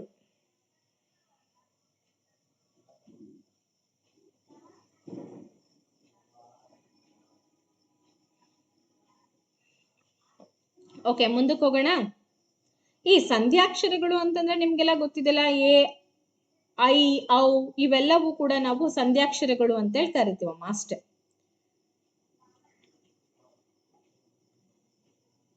ಈ ಐ ಮತ್ತೆ ಔ ಅಕ್ಷರಗಳನ್ನ ನಾವು ದೀರ್ಘ ಸ್ವರಗಳು ಅಂತ ಹೇಳಿ ಕರಿತೀವಿ. ಓಕೆ, ಅವುಗಳನ್ನೇ ಸಂಧ್ಯಾಕ್ಷರಗಳು ಅಂತ ಹೇಳಿ ಕರೆಯೋದಷ್ಟೇ, ಮತ್ತಿನೇನಿಲ್ಲ. ಮುಂದಕ್ಕೆ ಹೋಗೋಣ. ಈಗ ವಿಭಕ್ತಿ ಪ್ರತ್ಯಯಗಳ ಬಗ್ಗೆ ನೋಡೋಣ. ಸಿಂಪಲ್ ಆಗಿದೆ, ಟಫ್ ಏನಿಲ್ಲ. ಸೊ ವಿಭಕ್ತಿ ಪ್ರತ್ಯಯಗಳು ಅಂತಂದ್ರೆ ನಾಮ ಪ್ರಕೃತಿಗಳಿಗೆ ಸೇರುವಂತಹ ಪ್ರತ್ಯಯಕ್ಕೆ ವಿಭಕ್ತಿ ಪ್ರತ್ಯಯ ಅಂತ ಹೇಳಿ ಕರಿತೀವಿ. ಅಂದ್ರೆ ಪ್ರತ್ಯಯಕ್ಕೆ ಸ್ವತಂತ್ರವಾದಂತ ಅರ್ಥ ಇರಲ್ಲ. ಫಾರ್ ಎಕ್ಸಾಂಪಲ್ ಈಗ ಅ ಆಗಿರ್ಬೋದು, ಹಾಗೆ ಮತ್ತೆ ಅಲ್ಲಿ ಆಗಿರ್ಬೋದು, ಇವುಗಳನ್ನ ನಾವೇನ್ ಮಾಡ್ತೀವಿ ಅಂತಂದ್ರೆ ಪ್ರತ್ಯೇಕವಾಗಿ ನಾವು ಅರ್ಥ ಕೊಡಕ್ ಆಗಲ್ಲ ಪ್ರತ್ಯಯಗಳಿಗೆ. ಸೊ ಆದ್ರೆ ವಾಕ್ಯದಲ್ಲಿಯ ನಾಮಪದ, ಕ್ರಿಯಾಪದ, ಬೇರೆ ಬೇರೆ ಪದಗಳಿಗೆ ಸಂಬಂಧದ ಅರ್ಥ ವಿಶೇಷಗಳನ್ನ ವಿಭಾಗಿಸಿ ಕೊಡುವುದಾದ್ರಿಂದ ಇವುಗಳಿಗೆ ನಾವು ವಿಭಕ್ತಿ ಅಂತ ಹೇಳಿ ಕರಿತೀವಿ. ಅವುಗಳನ್ನ ನಾವು ಎಕ್ಸಾಂಪಲ್ ನೋಡಿದಾಗ ಮಾತ್ರ ನಿಮಗೆ ತಿಳಿಯುತ್ತೆ. ಹಾಗಾದ್ರೆ ಇನ್ನೊಂದು ಅಂಶ ಬರುತ್ತೆ, ಕಾರಕಗಳು ಅಂತ. ಅವಧರಣಾರ್ಥಕ ವ್ಯಯ, ಕ್ರಿಯಾರ್ಥಕ ವ್ಯಯ, ಸಂಬೋಧನಾ ಕಾರಕ, ಅವಧರಣಾರ್ಥಕ ಕಾರಕ, ಮತ್ತೆ ಕರ್ತೃಕಾರಕ, ಕರ್ಮಾರ್ಥಕಾರಕ, ಇವೆಲ್ಲ ಬರುತ್ತೆ. ಹಾಗಾದ್ರೆ ಈ ಕಾರಕಗಳ ಬಗ್ಗೆ ನಾವು ತಿಳ್ಕೊಳ್ಬೇಕಾ? ತುಂಬಾ ಇಂಪಾರ್ಟೆಂಟ್. ವಾಕ್ಯದಲ್ಲಿರ್ತಕ್ಕಂತಹ ನಾಮ ವಿಭಕ್ತಿಗಳ ಕ್ರಿಯಾರ್ಥವನ್ನ ಉಂಟು ಮಾಡ್ಲಿಕ್ಕೆ ಸಹಾಯಕ ಆಗುತ್ತೆ ಕಾರಕಗಳು. ಸೊ ಹಂಗಾಗಿ ಕಾರಕಗಳ ಬಗ್ಗೆನೂ ಕೂಡ ನಾವು ತಿಳ್ಕೊಳ್ಬೇಕು. ಒಟ್ಟಾರೆಯಾಗಿ ನಾನು ನಿಮಗೊಂದು ಚಾರ್ಟ್ ಕೊಟ್ಟಿದ್ದೀನಿ, ಇಲ್ಲಿ ನೋಡ್ಕೊಳ್ಳಿ. ಈ ಚಾರ್ಟ್ ನೋಡ್ಕೊಂಡ್ರೆ ನಿಮಗೆ ಈಸಿಯಾಗಿ ಗೊತ್ತಾಗುತ್ತೆ. ವಿಭಕ್ತಿಗಳು ಅಂತಂದಾಗ ಪ್ರಥಮ ವಿಭಕ್ತಿ, ದ್ವಿತೀಯ ವಿಭಕ್ತಿ, ತೃತೀಯ ವಿಭಕ್ತಿ, ಚತುರ್ಥಿ, ಪಂಚಮಿ ವಿಭಕ್ತಿ ಹಾಗೂ ಷಷ್ಠಿ ವಿಭಕ್ತಿ ಮತ್ತೆ ಸಪ್ತಮಿ ಸಂಬೋಧನ. ಆಕ್ಚುಲಿ ಇದನ್ನ ನಾವು ಹಳೆಗನ್ನಡ ಅಂತ ಹೇಳ್ತೀವಿ. ಸೊ ಹಳೆಗನ್ನಡದಲ್ಲಿ ನಿಮಗೆ ಏನ್ ಮಾಡ್ತಾರೆ, ಒಂದೊಂದ್ಸಲ ಕೇಳ್ತಾರೆ, ಹಾಗಾಗಿ ಅದನ್ನು ಕೂಡ ತಗೊಂಡ್ ಬಂದಿದ್ದೀವಿ. ಅರ್ಥ ಆಯ್ತಾ? ಹಳೆಗನ್ನಡದಲ್ಲಿ ಕೂಡ ಒಂದೊಂದ್ಸಲ ಕೇಳ್ತಿರ್ತಾರೆ, ಹಾಗಾಗಿ ಸಂಬೋಧನನು ಕೂಡ ತಗೊಂಡ್ ಬಂದಿದ್ದೀನಿ. ಅದು ಎಕ್ಸ್ಟ್ರಾ ನಿಮಗೆ ತಿಳ್ಕೊಳ್ಳಿ ಅನ್ನೋದು ನನ್ನ ಉದ್ದೇಶ ಅಷ್ಟೇ. ಓಕೆ, ಇನ್ನ ನಿಮಗೆ ಸುಮಾರು ಸಲ ಕೇಳ್ತಾರೆ ಪ್ರಥಮ ವಿಭಕ್ತಿಯಲ್ಲಿ ಕಾರಕಾರ್ಥ ಯಾವ್ದು ಬರುತ್ತೆ? ಕರ್ತೃಕಾರಕಾರ್ಥ. ಸೊ ಇದು ಪ್ರತ್ಯಯ ಬಂದು ಊ. ಹಳೆಗನ್ನಡದ ಪ್ರತ್ಯಯ ಬಂದು ಅರ್ಥ ಆಯ್ತಾ?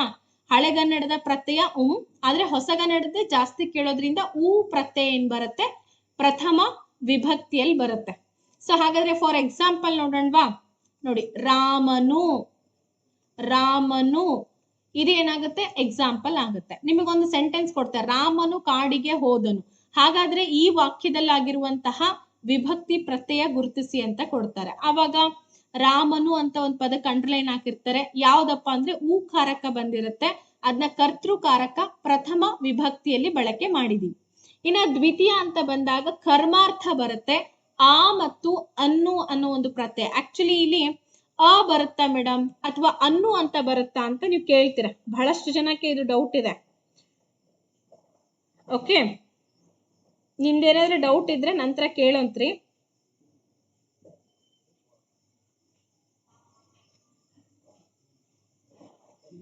ಅನ್ನು ಆಕ್ಚುಲಿ ನಾವು ಅನ್ನು ಅಂತ ಯೂಸ್ ಮಾಡ್ತೀವಿ. ಯೂಶುವಲಿ ಅ ಅನ್ನೋದು ಇಲ್ಲಿ ಬರಲ್ಲ. ಸೊ ಪ್ರಿಂಟ್ ಮಿಸ್ಟೇಕ್ ಆಗಿದೆ ಅಷ್ಟೇನೆ. ದ್ವಿತೀಯದಲ್ಲಿ ಕರ್ಮಾರ್ಥ ಅನ್ನು ಬರುತ್ತೆ, ಅಥವಾ ಆಮ್ ಅಂತ ಹೇಳಿ. ಇದು ಹಳೆಗನ್ನಡ ಪ್ರತ್ಯಯ. ಫಾರ್ ಎಕ್ಸಾಂಪಲ್ ಈಗ ರಾಮನನ್ನು, ರಾಮನನ್ನು ಅನ್ನು ಪ್ರತ್ಯಯ ಬರೋದು ದ್ವಿತೀಯ ವಿಭಕ್ತಿಯಲ್ಲಿ. ಇನ್ನ ತೃತೀಯ ವಿಭಕ್ತಿ ಅಂತ ಬಂದಾಗ ಇಂದ ಕರಣಾರ್ಥ ಬರುತ್ತೆ. ಏನ್ ಬರುತ್ತೆ, ಕರಣಾರ್ಥ. ರಾಮನಿಂದ, ಯಾರಿಂದ, ರಾಮನಿಂದ. ಈಗ ವಾಕ್ಯ ಪ್ರಯೋಗಗಳನ್ನ ಮಾಡುವಾಗ ಕರ್ತೃಕಾರಕ, ಕರ್ಮಕಾರಕ, ಕರಣಾರ್ಥಕ ಇವನ್ನೆಲ್ಲ ಬಳಕೆ ಮಾಡ್ತೀವಿ ಅಲ್ವಾ? ರಾಮನು, ಇಲ್ಲಿ ಯಾರು ಕರ್ತೃ, ರಾಮನು. ಹಾಗೆ ಕರ್ಮ ಪದ ಅಂತಂದ್ರೆ ನಾವು ಕ್ರಿಯಾಪದ ಅಂತೇಳಿ ಬಳಕೆ ಮಾಡ್ತೀವಲ್ಲ. ಸೊ ಅದೇ ರೀತಿ ರಾಮನನ್ನು, ರಾಮನಿಂದ. ಸಂಪ್ರದಾನ ಕಾರಕ ಎಲ್ಲಿ ಬರುತ್ತೆ, ಚತುರ್ಥಿ ವಿಭಕ್ತಿಯಲ್ಲಿ ಬರುತ್ತೆ. ಇದರ ಪ್ರತ್ಯಯಗಳು ಬಂದ್ಬಿಟ್ಟು ಗೆ ಆಗಿರ್ಬೋದು, ಈಗೆ, ಕೆ, ಅಕೆ, ಇವೆಲ್ಲವೂ ಕೂಡ ಪ್ರತ್ಯಯಗಳು ಬರುತ್ತೆ. ರಾಮನಿಗೆ, ರಾಮನಿಗೆ ಇದು ಸಂಪ್ರದಾನ ಕಾರಕಾರ್ಥದಲ್ಲಿ ಬರುವಂತಹ ಪ್ರತ್ಯಯ. ಇನ್ನ ಪಂಚಮಿ ವಿಭಕ್ತಿ ಬಂದ್ಬಿಟ್ಟು ಅಪಧಾನ ಕಾರಕಾರ್ಥ ತಗೊಳುತ್ತೆ. ಸೊ ಇದು ದೆಸೆಯಿಂದ, ರಾಮನ ದೆಸೆಯಿಂದ. ಯಾರ ದೆಸೆಯಿಂದ, ರಾಮನ ದೆಸೆಯಿಂದ. ಅವನ ದೆಸೆಯಿಂದ, ಅವಳ ದೆಸೆಯಿಂದ, ಸೀತೆಯ ದೆಸೆಯಿಂದ. ಈ ರೀತಿ ನಾವು ಉಚ್ಚಾರ ಮಾಡ್ತೀವಿ.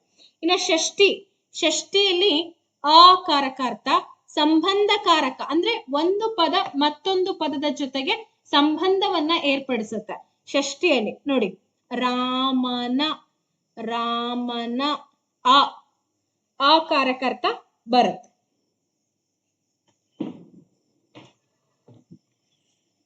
ನೋಡ್ಕೊಳ್ರಿ.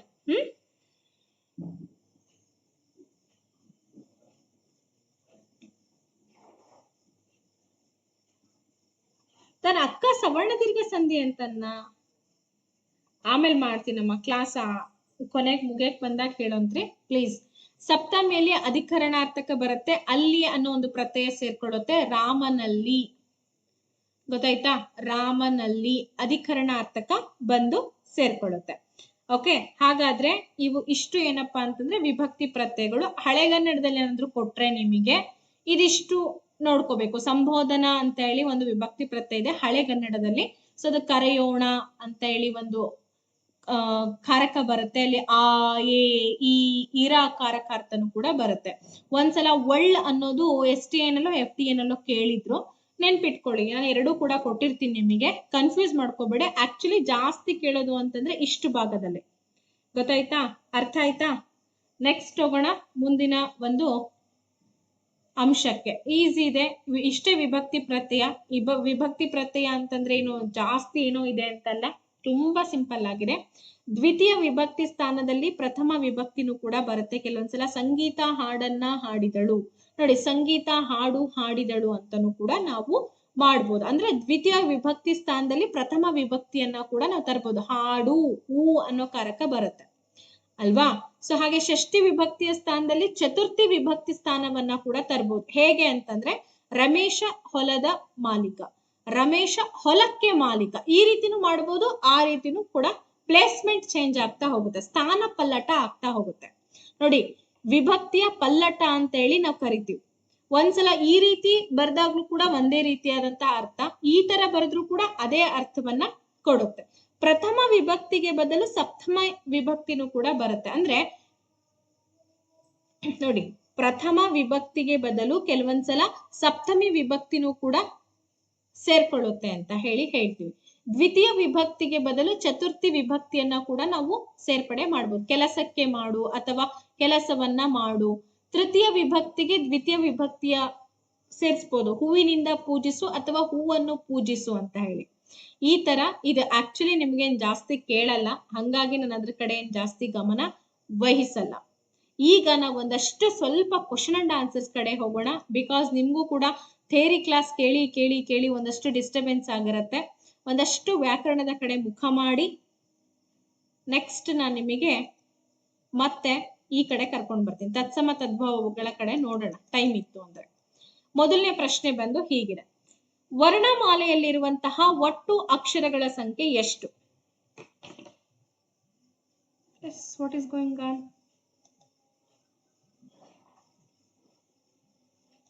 ಸರ್, ವರ್ಣಮಾಲೆಯಲ್ಲಿರುವಂತಹ ಒಟ್ಟು ಅಕ್ಷರಗಳ ಸಂಖ್ಯೆ ಎಷ್ಟು? ಮಾಕ್ ಟೆಸ್ಟ್ ಕ್ವಶನ್ ಪೇಪರ್ ಬಂದಿಲ್ಲ, ದಯವಿಟ್ಟು ಜ್ಯೋತಿ ಅವರೇ ನೋಡಿ, ಎಲ್ಲ ಅಲ್ಲೇ ಇದೆ.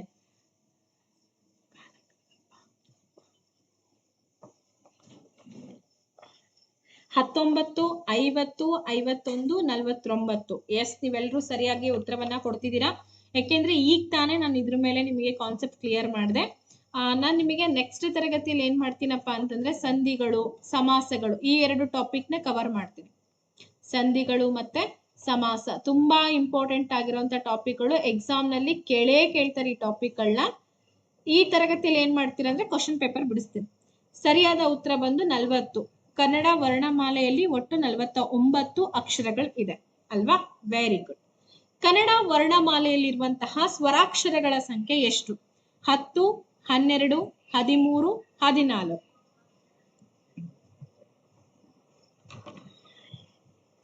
ಎಸ್, ಏನೇನ್ ಬರುತ್ತೆ ಆನ್ಸರ್ ನೋಡೋಣ ಹಾಗಾದ್ರೆ. ಕನ್ನಡ ವರ್ಣಮಾಲೆಯಲ್ಲಿರುವಂತಹ ಸ್ವರಾಕ್ಷರಗಳ ಸಂಖ್ಯೆ ಎಷ್ಟು?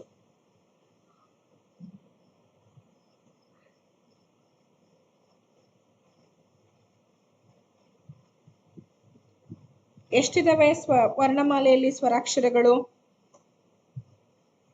ಓಕೆ, ಆಲ್ಮೋಸ್ಟ್ ಎಲ್ಲರೂ ಕೂಡ ಫಟಾಫಟ್ ಆನ್ಸರ್ ಕೊಡ್ತಾ ಇದ್ದೀರಾ. Very good.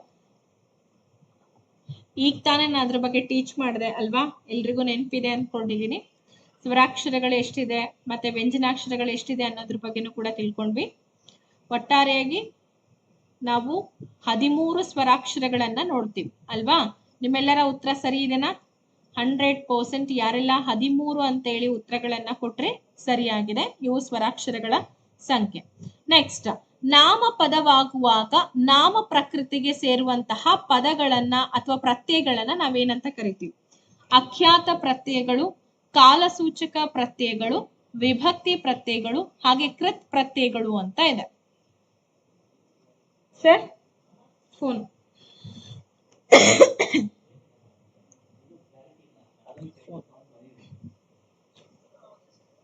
ಓಕೆ. ಏನ್ ಬರ್ತಾ ಇದೆ ನಿಮ್ಮ ಆನ್ಸರು? ಏನಾಗಿದೆ ಅಂದ್ರೆ ಸಿಕ್ಕಾಪಟ್ಟೆ ಕಾಲ್ ಮೇಲೆ ಕಾಲ್, ಕ್ಲಾಸ್ ಮಾಡಕ್ಕೂ ಫೋಕಸ್ ಆಗ್ತಿಲ್ಲ, ಹಂಗಾಗ್ತಾ ಇದೆ. ಎಸ್, ಆಪ್ಷನ್ ನಂಬರ್ ಸಿ ಆಗುತ್ತೆ ಮೇಡಮ್. ವಿಭಕ್ತಿ ಪ್ರತ್ಯಯಗಳು. ನಿಮ್ಮೆಲ್ಲರ ಉತ್ತರ ಸರಿಯಾಗಿದೆ. Very good. ನಾಮಪದವಾಗುವಾಗ ನಾಮ ಪ್ರಕೃತಿಗಳಿಗೆ ಸೇರುವಂತಹ ಪ್ರತ್ಯಯಗಳನ್ನ ನಾವು ವಿಭಕ್ತಿ ಪ್ರತ್ಯಯಗಳು ಅಂತ ಕರಿತೀವಿ. ಜಸ್ಟ್ ಈಗ ತಾನೇ ನಾನು ಅದ್ರ ಬಗ್ಗೆ ಟೀಚ್ ಮಾಡಿದೆ ಅಲ್ವಾ? ಕನ್ನಡ ವರ್ಣಮಾಲೆಯಲ್ಲಿರುವಂತಹ ದೀರ್ಘ ಸ್ವರಗಳ ಸಂಖ್ಯೆ ಎಷ್ಟು? ಕಮಾನ್, ಕ್ವಿಕ್ ಆಗಿ ಬರ್ಲಿ. ಕ್ಲಾಸಸ್ ಎಲ್ಲ ನಿಮಗೆ ಸ್ಯಾಟಿಸ್ಫ್ಯಾಕ್ಷನ್ ಅಂತ ಅನಿಸ್ತಾ ಇದೆ ಅಲ್ವಾ ಎಲ್ರಿಗೂ? ಚೆನ್ನಾಗಿ ಓದ್ಕೊಳ್ಳಿ. ಒಂದು ನಂಬಿಕೆ ಇಟ್ಟು ಕ್ಲಾಸ್ ತಗೊಂಡಿದ್ದೀರಾ ಅಂತಂದ್ರೆ ಅದನ್ನ ಯಾವತ್ತೂ ಕಳ್ಕೋಬೇಡಿ. ಚೆನ್ನಾಗಿ ಓದ್ಕೊಳ್ಳಿ. ಟೈಮು ಸಿಕ್ಕಂತೆ ಟೈಮನ್ನು ಯುಟಿಲೈಸ್ ಮಾಡ್ಕೊಳ್ರಿ. ಮ್ಯಾಕ್ಸಿಮಮ್ ನಿಮಗೆ ಎಷ್ಟು ಟೈಮ್ ಸಿಗುತ್ತೋ ಒಂದು 3 hours 4 hours ಸಿಕ್ಕರೂ ಕೂಡ ಯುಟಿಲೈಸ್ ಮಾಡ್ಕೊಳ್ರಿ. ಎಲ್ಲಾ ಕ್ಲಾಸಸ್ ಹೇಳಿರ್ತೀವಿ, ನೋಟ್ಸ್ಗಳನ್ನ ಕೊಟ್ಟಿರ್ತೀವಿ, ಟೆಸ್ಟ್ಗಳನ್ನ ಕೊಟ್ಟಿರ್ತೀವಿ, ಅದನ್ನ ರಿವಿಷನ್ಸ್ ಮಾಡ್ತಾ ಹೋಗ್ರಿ. ರಿವಿಷನ್ಸ್ ನಿಮಗೆ ಬ್ಯಾಕ್ ಬೋನ್ಸ್ ಮಾಡುತ್ತೆ. ಓಕೆ, ಆಲ್ಮೋಸ್ಟ್ ಎಲ್ಲರೂ ಕೂಡ ಆಪ್ಷನ್ ನಂಬರ್ ಬಿ ಮೇಡಮ್ 7 ಅಂತ ಹೇಳ್ತಿದ್ದೀರಾ. ವೆರಿ ಗುಡ್, ಚೆನ್ನಾಗಿ ಪಟ್ಟ ಕೇಳಿದ್ದೀರಾ. ಕನ್ನಡ ವರ್ಣಮಾಲೆಯಲ್ಲಿ ದೀರ್ಘ ಸ್ವರಗಳ ಸಂಖ್ಯೆ ಬಂದು 7 ಇದೆ ಅಲ್ವೇ? ಓಕೆ, ಇನ್ನು 5ನೇ ಪ್ರಶ್ನೆಗೆ ಹೋಗೋಣ.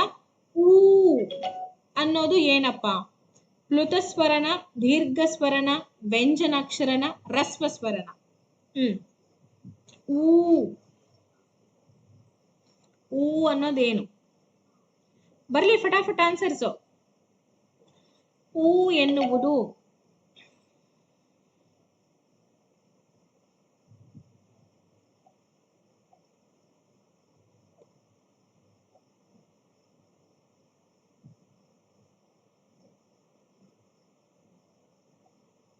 ಎಸ್, ಆಲ್ಮೋಸ್ಟ್ ನಿಮ್ಮೆಲ್ಲರ ಉತ್ತರ ಬಂದ್ಬಿಟ್ಟು ಕೆಲವೊಬ್ರು ರಸ್ವ ಸ್ವರ ಅಂತ ಹೇಳ್ತಿದ್ದೀರಾ, ಇನ್ನ ಕೆಲವೊಬ್ರು ದೀರ್ಘ ಸ್ವರ ಅಂತ ಹೇಳಿ ಕೂಡ ಹೇಳ್ತಿದ್ದೀರಾ.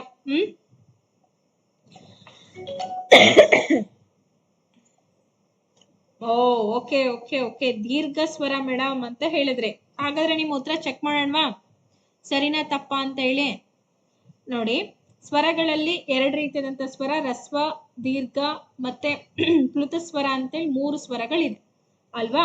ಸೊ ಅದ್ರಲ್ಲಿ ನೋಡಿ 2 ಮಾತ್ರ ಕಾಲದಲ್ಲಿ ಅಂತಂದಾಗ ಈ ಊ ಏನಿದೆ ದೀರ್ಘ ಸ್ವರ ಆಗುತ್ತೆ ಅಲ್ವೇನ್ರಿ? ಈ ಊ ಏನಾಗುತ್ತೆ? ದೀರ್ಘ ಸ್ವರ ಆಗುತ್ತೆ, ಪ್ಲುತ ಸ್ವರ ಆಗಲ್ಲ. ಸರಿಯಾಗಿದೆ ನಿಮ್ಮ ಉತ್ತರ ಎಲ್ಲರದು? Very good. ಸರಿಯಾದ ಉತ್ತರ ಬಂದು ಆಪ್ಷನ್ ನಂಬರ್ ಬಿ, ದೀರ್ಘ ಸ್ವರ ಅಂತ ಹೇಳಿ ಗುರುತಿಸ್ತೀವಿ. ಸರಿ ಇದೆ. ಇನ್ನು 6ನೇ ಪ್ರಶ್ನೆಗೆ ಹೋಗೋಣ. ಕನ್ನಡ ವರ್ಣಮಾಲೆಯಲ್ಲಿರುವಂತಹ ಒಟ್ಟು ವ್ಯಂಜನಾಕ್ಷರಗಳ ಸಂಖ್ಯೆ ಎಷ್ಟು? 25, 24, 30 ಹಾಗೆ 34. ಬೇಗ ಬರ್ಲಿ ಆನ್ಸರ್ಸು. ಹಲೋ ಹೇಳಿ ಸರ್. ಹಾ ಸರ್ ಒಂದು 10 ನಿಮಿಷ ಬಿಟ್ಟು ಕಾಲ್ ಮಾಡ್ತೀರಾ? ಕ್ಲಾಸ್ ಅಲ್ಲಿ ಇದೀವಿ ಸರ್, ಹಾಗೆ ಒಂದು 10 to 15 minutes. Okay sir.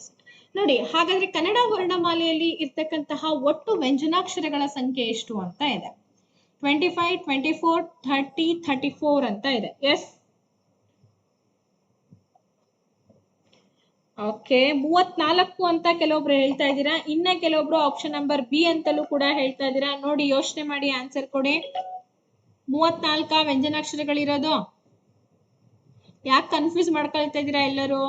34 ವ್ಯಂಜನಾಕ್ಷರಗಳು. ಕೆಲವೊಬ್ರು 25 ಅಂತಲೂ ಕೂಡ ಹೇಳ್ತಿದ್ದೀರಾ. ವ್ಯಂಜನಾಕ್ಷರಗಳು ಬಂದು 34. ಸರಿಯಾದ ಉತ್ತರ ಬಂದು option number D. Very good, very good. Next, Kannada ವರ್ಣಮಾಲೆಯಲ್ಲಿರುವಂತಹ ಒಟ್ಟು ವರ್ಗೀಯ ವ್ಯಂಜನಾಕ್ಷರಗಳ ಸಂಖ್ಯೆ ಎಷ್ಟು? 25, 20, 5, 34. Take this. ಕನ್ನಡ ವರ್ಣಮಾಲೆಯಲ್ಲಿರುವಂತಹ ಒಟ್ಟು ವರ್ಗೀಯ ವ್ಯಂಜನಾಕ್ಷರಗಳ ಸಂಖ್ಯೆ ಎಷ್ಟು? ಈಗ ಒಬ್ರದ್ದು ಮಾತಾಡಿಟ್ಟಿದ್ದೀನಿ ನೋಡಿ, ಜಸ್ಟ್ ಅದು ಇಂಪಾರ್ಟೆಂಟ್ ಕೇಳಿ.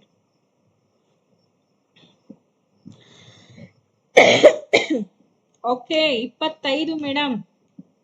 ಹಾ, ಇಲ್ಲಿ ನಿಮಗೆ ಕನ್ಫ್ಯೂಸ್ ಯಾಕಾಗುತ್ತೆ ಅಂತಂದ್ರೆ ಒಟ್ಟಾರೆಯಾಗಿರ್ತಕ್ಕಂಥ ವ್ಯಂಜನಾಕ್ಷರಗಳ ಸಂಖ್ಯೆ 34. ಅದರಲ್ಲಿ ವರ್ಗೀಯ ಬೇರೆ ಅವರ್ಗೀಯ ಬೇರೆ ಇರುತ್ತೆ. ವರ್ಗೀಯ ವ್ಯಂಜನಾಕ್ಷರಗಳ ಸಂಖ್ಯೆ 25. Very good, beautiful. ಎಲ್ಲರೂ ತುಂಬಾ ಚೆನ್ನಾಗಿ ಆನ್ಸರ್ ಕೊಟ್ಟಿದ್ದೀರಾ. ಹಾಗಾದ್ರೆ ಕನ್ನಡ ವರ್ಣಮಾಲೆಯಲ್ಲಿ ಎಷ್ಟು ಅವರ್ಗೀಯ ವ್ಯಂಜನಾಕ್ಷರಗಳಿದೆ? 7, 5, 8, 9. ಎಷ್ಟಿದೆ? ಈಗ ಆಲ್ರೆಡಿ ನಾನಂತೂ ಪಾಠ ಮಾಡ್ಬಿಟ್ಟಿದ್ದೀನಿ, ಇನ್ನ ಉಳಿದಿದೆಲ್ಲ ನಿಮ್ ಕಡೆ ಟೆಸ್ಟ್ ಅಷ್ಟೇ, ಮೆಂಟಲ್ ಟೆಸ್ಟ್. 8ನೇ ಪ್ರಶ್ನೆಗೆ which one is the right answer? D ಆಗತ್ತೆ, 9 ಅಂತ ಹೇಳ್ತಿದ್ದೀರಾ. ನೋಡಿ, ಅವರ್ಗೀಯ ಅಂತಂದ್ರೆ ಅವನ್ನ ವರ್ಗ ಮಾಡಕ್ ಆಗಲ್ಲ. ಯ, ರ, ಲ, ವ, ಶೇ, ಶ, ಸ, ಹ, ಳ ಅಲ್ವಾ? 9 ಅಕ್ಷರಗಳಿದೆ, ಮೇಲ್ 5, ಕೆಳಗಡೆ 4. ಹಂಗಾಗಿ 9 ಅವರ್ಗೀಯ ವ್ಯಂಜನಾಕ್ಷರಗಳಿದೆ. Very good. ನೆಕ್ಸ್ಟ್, ಈಗ ಯಾವ ರೀತಿ ಕ್ವಶನ್ಸ್ ಕೇಳ್ಬೋದು ಅಂದ್ರೆ ಈ ರೀತಿನೂ ಕೂಡ ಕ್ವಶನ್ಸ್ ಕೇಳ್ತಾರೆ ಕೆಲವೊಂದ್ಸಲ. ಇವುಗಳಲ್ಲಿ ಒಂದು ಅವರ್ಗೀಯ ವ್ಯಂಜನ ಆಗಿದೆ. ಯಾವುದು ಹಾಗಾದ್ರೆ ಅವರ್ಗೀಯ ವ್ಯಂಜನ? ಚ, ವ, ಧ, ನ. ಯಾವುದು?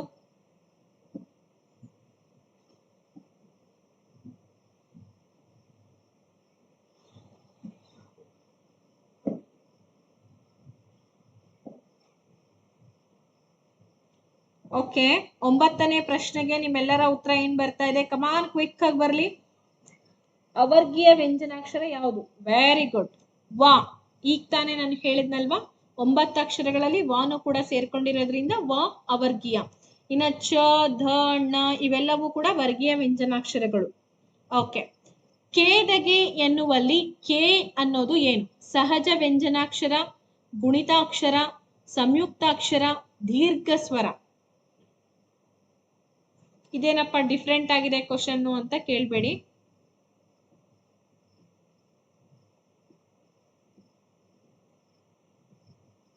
ಕೇದಗೆ ಎನ್ನುವಲ್ಲಿ ಕೆ ಅನ್ನೋದು ಏನು? ಸಹಜವಾಗಿ ಬಂದಿರುವಂತಹ ವ್ಯಂಜನಾಕ್ಷರನ, ಅಥವಾ ಗುಣಿತಾಕ್ಷರನ ಅದು, ಅಥವಾ ಸಂಯುಕ್ತಾಕ್ಷರನ, ಅಥವಾ ದೀರ್ಘ ಸ್ವರನ?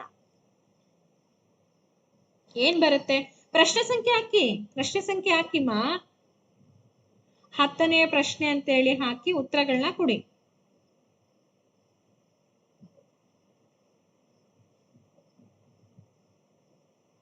ಓಕೆ, ಬಿ ಆಗುತ್ತೆ, ಡಿ ಆಗುತ್ತೆ. ಎಲ್ಲರೂ ಡಿಫ್ರೆಂಟ್ ಆನ್ಸರ್ಸ್ ಹೇಳ್ತಾ ಇದ್ದೀರಾ. ಆಕ್ಚುಲಿ ಅದು ಗುಣಿತಾಕ್ಷರ ಆಗುತ್ತೆ. ಏನಾಗುತ್ತೆ? ಗುಣಿತಾಕ್ಷರ ಇಸ್ ದ ರೈಟ್ ಆನ್ಸರ್. ಯಾಕೆ ಮೇಡಮ್ ಅಂತಂದ್ರೆ ಇಲ್ಲಿ ನೋಡಿ, ಕ ಪ್ಲಸ್ ಎ ಸೇರಿದಾಗ ಏನಾಯ್ತು? ಕೆ ಆಗುತ್ತೆ. ಮತ್ತೆ ಕ ಪ್ಲಸ್ ಎ ಸೇರಿದಾಗ ಕೆ ಆಗುತ್ತೆ. ಹಾಗಾಗಿ ಇಲ್ಲಿ ಕೆ ಅನ್ನೋದು ಗುಣಿತಾಕ್ಷರ. ಹಾಗಾಗಿ ಸರಿಯಾದ ಉತ್ತರ ಬಂದು option number B. Very good, ತುಂಬಾ ಚೆನ್ನಾಗಿ ಫೈಂಡ್ ಔಟ್ ಮಾಡಿದ್ರಿ. ಹಗ್ಗ ಎನ್ನುವಲ್ಲಿ ಗ ಎನ್ನುವುದು ಏನು? ವರ್ಗೀಯ ವ್ಯಂಜನ, ಸಹಜ ವ್ಯಂಜನ, ದೀರ್ಘ ಸ್ವರ, ಸಜಾತಿಯ ಸಂಯುಕ್ತಾಕ್ಷರ, ವಿಜಾತಿಯ ಸಂಯುಕ್ತಾಕ್ಷರ ಅಂತ ಇದೆ.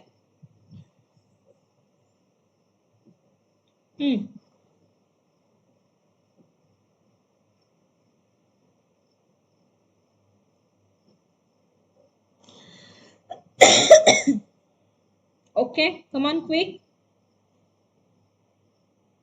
ಪ್ರಶ್ನೆ ಸಂಖ್ಯೆ ಹಾಕ್ಬಿಟ್ಟು ಆನ್ಸರ್ ಮಾಡ್ತಾ ಹೋಗ್ರಿ. ಇದನ್ನ ನಾವು ವೆರಿ ಗುಡ್. ಹಗ್ಗ ಇದು ವಿಜಾತಿಯ ಸಂಯುಕ್ತಾಕ್ಷರ ಆಗುತ್ತಾ? ಗಾಕ್ಕೆ ಗಾವತ್ ಬಂದಿದೆ ರೀ. ಯೋಚನೆ ಮಾಡಿ ಯೋಚನೆ ಮಾಡಿ ಯೋಚನೆ ಮಾಡಿ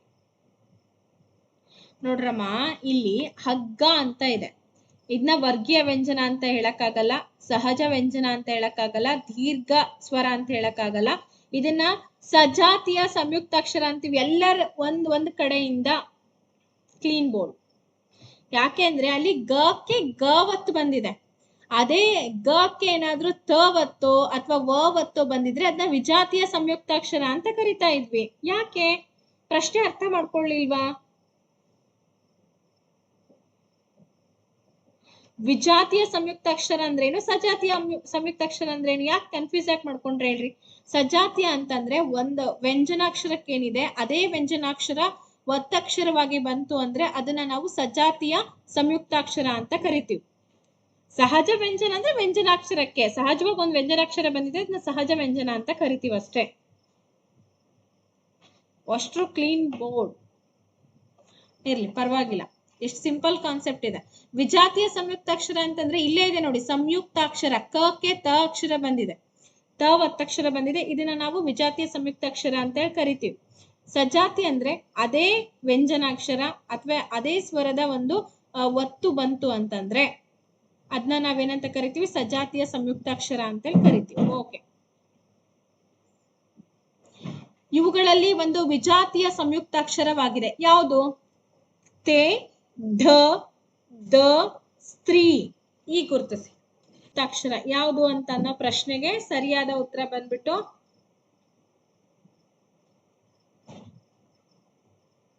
ಸ್ತ್ರೀ. ಸ್ತ್ರೀ ಇದನ್ನ ನಾವೇನಂತ ಕರಿತೀವಿ? ವಿಜಾತಿಯ ಸಂಯುಕ್ತಾಕ್ಷರ. ಯಾಕೆ ಅಂತಂದ್ರೆ ಸಕ್ಕೆ ಇಲ್ಲಿ ಸವತ್ತು ಬಂದಿಲ್ಲ, ಬದಲಾಗಿ ತವತ್ತು ಬಂದು ರಾವತ್ ಬಂದು ಮತ್ತೆ ದೀರ್ಘಾಕ್ಷರನು ಕೂಡ ಬಂದಿದೆ, ಸ್ತ್ರೀ ಅಂತ ಆಗಿದೆ. ಹಾಗಾಗಿ ಸರಿಯಾದ ಉತ್ತರ option number D. Very good. ಇವುಗಳಲ್ಲಿ ಒಂದು ಕಂಠ್ಯ ವರ್ಣವಾಗಿದೆ. ಕಂಠ್ಯೋಷ್ಟಿ, ತಾಲವ್ಯ, ದಂತ್ಯೋಷ್ಟಿ ಇದೆಲ್ಲದ್ರ ಬಗ್ಗೆ ಈಗ ತಾನೇ ಪಾಠ ಮಾಡಿದೀನಿ, ನೆನಪಿದೆ ಅಂತ ಅನ್ಕೊಂಡು ಹೇಳ್ತೀನಿ. ಶ, ಪ, ಸ, ಐ. ಕಂಠ್ಯೋಷ್ಟಿ ಯಾವುದು? ಕಂಠ್ಯ ವರ್ಣ ಯಾವುದು? ಇದರಿಂದ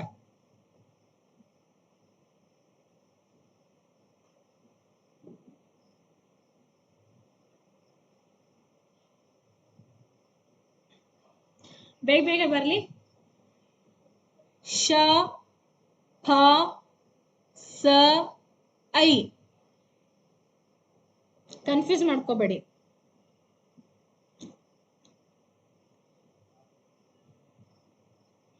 ಈಗ ಕ ಖ ಗ ಘ ಇವೆಲ್ಲವೂ ಕೂಡ ನಾವು ಕಂಠ್ಯ ವರ್ಣಗಳು ಅಂತ ಹೇಳಿದ್ವಿ. ಅದಲ್ದಂಗೆ ಇಲ್ಲಿ ಐ ಐ ಅಂತ ಇದೆ, ಹಂಗಾಗಿ ಇದನ್ನು ಕೂಡ ನಾವು ಕಂಠ್ಯೋಷ್ಠಿ ಅಂತ ಹೇಳಿ ಕರಿತೀವಿ. ಸರಿ ಇದೆ, ವೆರಿ ಗುಡ್. ಎಲ್ಲರೂ ಕೂಡ ತುಂಬಾ ಚೆನ್ನಾಗಿ ಉತ್ತರ ಕೊಟ್ರಿ, ವೆರಿ ಗುಡ್. 14ನೇ ಪ್ರಶ್ನೆಗೆ ಹೋಗೋಣ. ಣ ಣ ಅನ್ನೋದು ದಂತ್ಯ ವರ್ಣನ, ನಾಸಿಕ ವರ್ಣನ, ತಾಲವ್ಯ ವರ್ಣನ, ಕಂಠನಾಸಿಕ ವರ್ಣನ?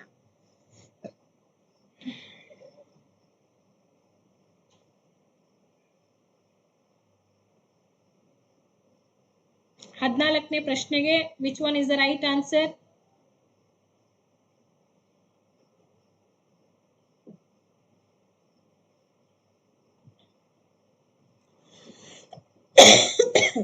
ನ ನ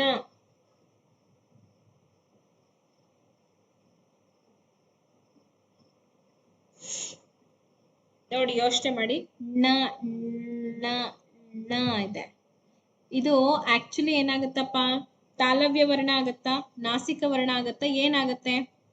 ಇದು ಸ್ವಲ್ಪ ನಮಗೆ ಕಷ್ಟ ಅಲ್ವಾ ಹೇಳೋದು. ಅದಕ್ಕೆ ನಾವೇನ್ ಮಾಡ್ಬೇಕು, ಇದನ್ನ ಹೋಗ್ಬೇಕು, ನೋಡ್ಬೇಕು, ಕಲ್ತ್ಕೋಬೇಕು ಅಷ್ಟೇ. ನೋಡಿ, ಇಲ್ಲಿದೆ ಟ ವರ್ಗದ ಅಕ್ಷರಗಳು ಮೂರ್ಧ ಭಾಗದಲ್ಲಿ ಅಂದ್ರೆ ನಾಲಿಗೆಯನ್ನ ಹಿಂದೆ ಚಾಚಿ ಬಾಹ್ಯ ಆಕಾರವನ್ನ ಸ್ಪರ್ಶಿಸಿದಾಗ ಉಚ್ಚಾರಗೊಳ್ಳುವಂತ ಪದಗಳಾಗಿರೋದ್ರಿಂದ ಅವುಗಳನ್ನ ಮೂರ್ಧನ್ಯ ಅಂತ ಹೇಳ್ತೀವಿ. ಮೂರ್ಧನ್ಯ ಅಂತಂದ್ರೆ ಈಗ ಟ ಟ ಡ ಡ ಣ ಇದೆ. ಸೊ ಹಂಗಾಗಿ ಅದನ್ನ ನಾಸಿಕ ವರ್ಣ ಅಂತ ಕರಿಬೋದಾ? ಸರಿಯಾದ ಉತ್ತರ ಬಂದು ನಾಸಿಕ ವರ್ಣ. 15ನೇ ಪ್ರಶ್ನೆಗೆ ಹೋಗೋಣ. ಅಕ್ಷರಗಳು ಕಾಲ ವಿಳಂಬವಿಲ್ಲದೆ ಅರ್ಥಕ್ಕನುಗುಣವಾಗಿ ಸೇರುವುದಕ್ಕೆ ನಾವೇನಂತ ಕರಿತೀವಿ? ಸಂಧಿ, ಆದೇಶ ಸಂಧಿ, ಸಂಧಿ ಕಾರ್ಯ, ಪ್ರಕೃತಿ ಭಾವ.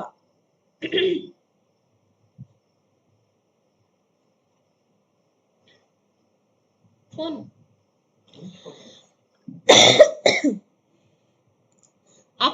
ಅಕ್ಷರಗಳು ಕಾಲ ವಿಳಂಬವಿಲ್ಲದೆ ಅರ್ಥಕ್ಕನುಗುಣವಾಗಿ ಸೇರೋದಕ್ಕೆ ನಾವೇನಂತ ಕರಿತೀವಿ? ಸಂಧಿ ಅಂತ ಹೇಳ್ತೀವ, ಅಥವಾ ಆದೇಶ ಸಂಧಿ ಅಂತ ಹೇಳ್ತೀವ, ಸಂಧಿ ಕಾರ್ಯ ಅಂತ ಹೇಳ್ತೀವ, ಅಥವಾ ಪ್ರಕೃತಿ ಭಾವ ಅಂತ ಹೇಳಿ ಹೇಳ್ತೀವ?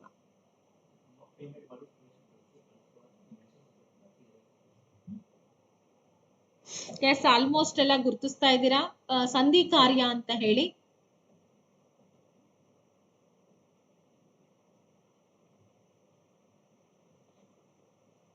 ಆಕ್ಚುಲಿ ಸಂಧಿ ಕಾರ್ಯ ಹೆಂಗಾಗತ್ತೆ?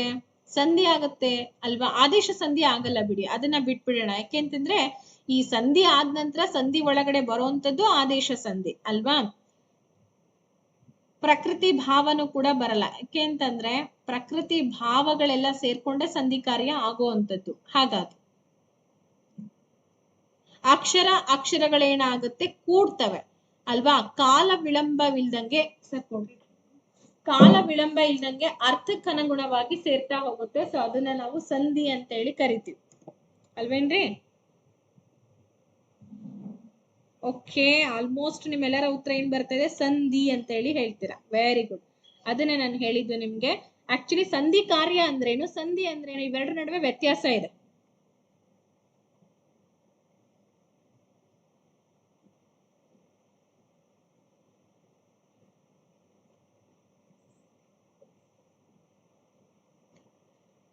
ಈಗ ನಾವು ಹೇಳೋದಾದ್ರೆ, ಒಂದ್ ನಿಮಿಷ ನಾನು ನಿಮಗೆ ಡೀಟೇಲ್ ಆಗಿ ಹೇಳ್ಬಿಡ್ತೀನಿ. ಎರಡು ವರ್ಣಗಳು ಕಾಲ ವಿಳಂಬವಿಲ್ಲದೆ ಕೂಡೋದಕ್ಕೆ ನಾವು ಸಂಧಿ ಅಂತ ಕರಿತೀವಿ, ಅಥವಾ ಅಕ್ಷರಗಳು ಕಾಲ ವಿಳಂಬವಿಲ್ಲದಂಗೆ ಅರ್ಥಕ್ಕನುಗುಣವಾಗಿ ಸೇರೋದನ್ನ ಸಂಧಿ ಅಂತೇಳಿ ಕರಿತೀವಿ. ಆ ಸಂಧಿ ಕಾರ್ಯ ನಡೆದಾಗ ಏನಾಗುತ್ತೆ, ಅಲ್ಲಿ ಕನ್ನಡ ಸಂಧಿಗಳು, ಸಂಸ್ಕೃತ ಸ್ವರ ಸಂಧಿಗಳು, ವ್ಯಂಜನಾಕ್ಷರ ಸಂಧಿಗಳು ಎಲ್ಲವೂ ಕೂಡ ಹುಟ್ಕೊಳ್ಳುವಂಥದ್ದು ಅಲ್ವಾ. ಹಾಗಾಗಿ option number 1 is the right answer. ಇದ್ರ ಬಗ್ಗೆ ನಾನು ನೆಕ್ಸ್ಟ್ ಕ್ಲಾಸ್ ಅಲ್ಲಿ ಟೀಚ್ ಮಾಡ್ತೀನಿ ಸಂಧಿಗಳ ಬಗ್ಗೆ, ಆದ್ರೂ ನಿಮಗೆ ಗೊತ್ತಿರುತ್ತೆ, ಹೇಳ್ತಾ ಹೋಗ್ತೀನಿ. 16ನೇ ಪ್ರಶ್ನೆ ಬಂದು, ಆದೇಶ ಸಂಧಿಯಾದಾಗ ಏನಾಗುತ್ತೆ? ಒಂದು ಅಕ್ಷರ ಕಾಣದಾಗುತ್ತದೆ.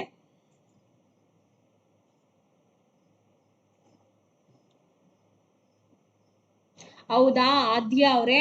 ಅಕ್ಕ ಅನ್ನೋ ಸಂಧಿ ಬಂದಿತ್ತು, ಅದನ್ನ ಬಿಡಿಸಿ ಬರೀರಿ ಅಂತ ಕೇಳಿದಾರ. ಹೇಳೋಣ.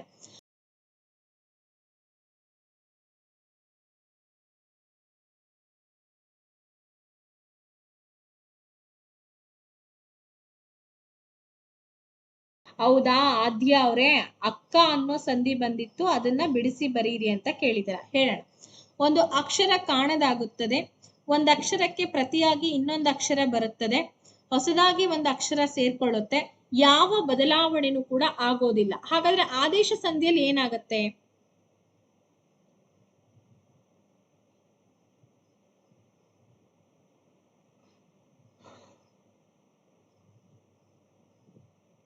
ಬಿ ಸರಿಯಾಗುತ್ತೆ. ಒಂದ್ ಅಕ್ಷರಕ್ಕೆ ಪ್ರತಿಯಾಗಿ ಇನ್ನೊಂದು ಅಕ್ಷರ ಬರುತ್ತೆ ಅಲ್ವಾ?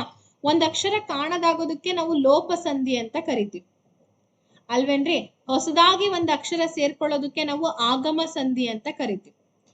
ಒಂದ್ ಅಕ್ಷರಕ್ಕೆ ಪ್ರತಿಯಾಗಿ ಇನ್ನೊಂದು ಅಕ್ಷರ ಬರುತ್ತೆ ಅಂದ್ರೆ ಈಗ ನೋಡಿ ಕ ಚ ಟ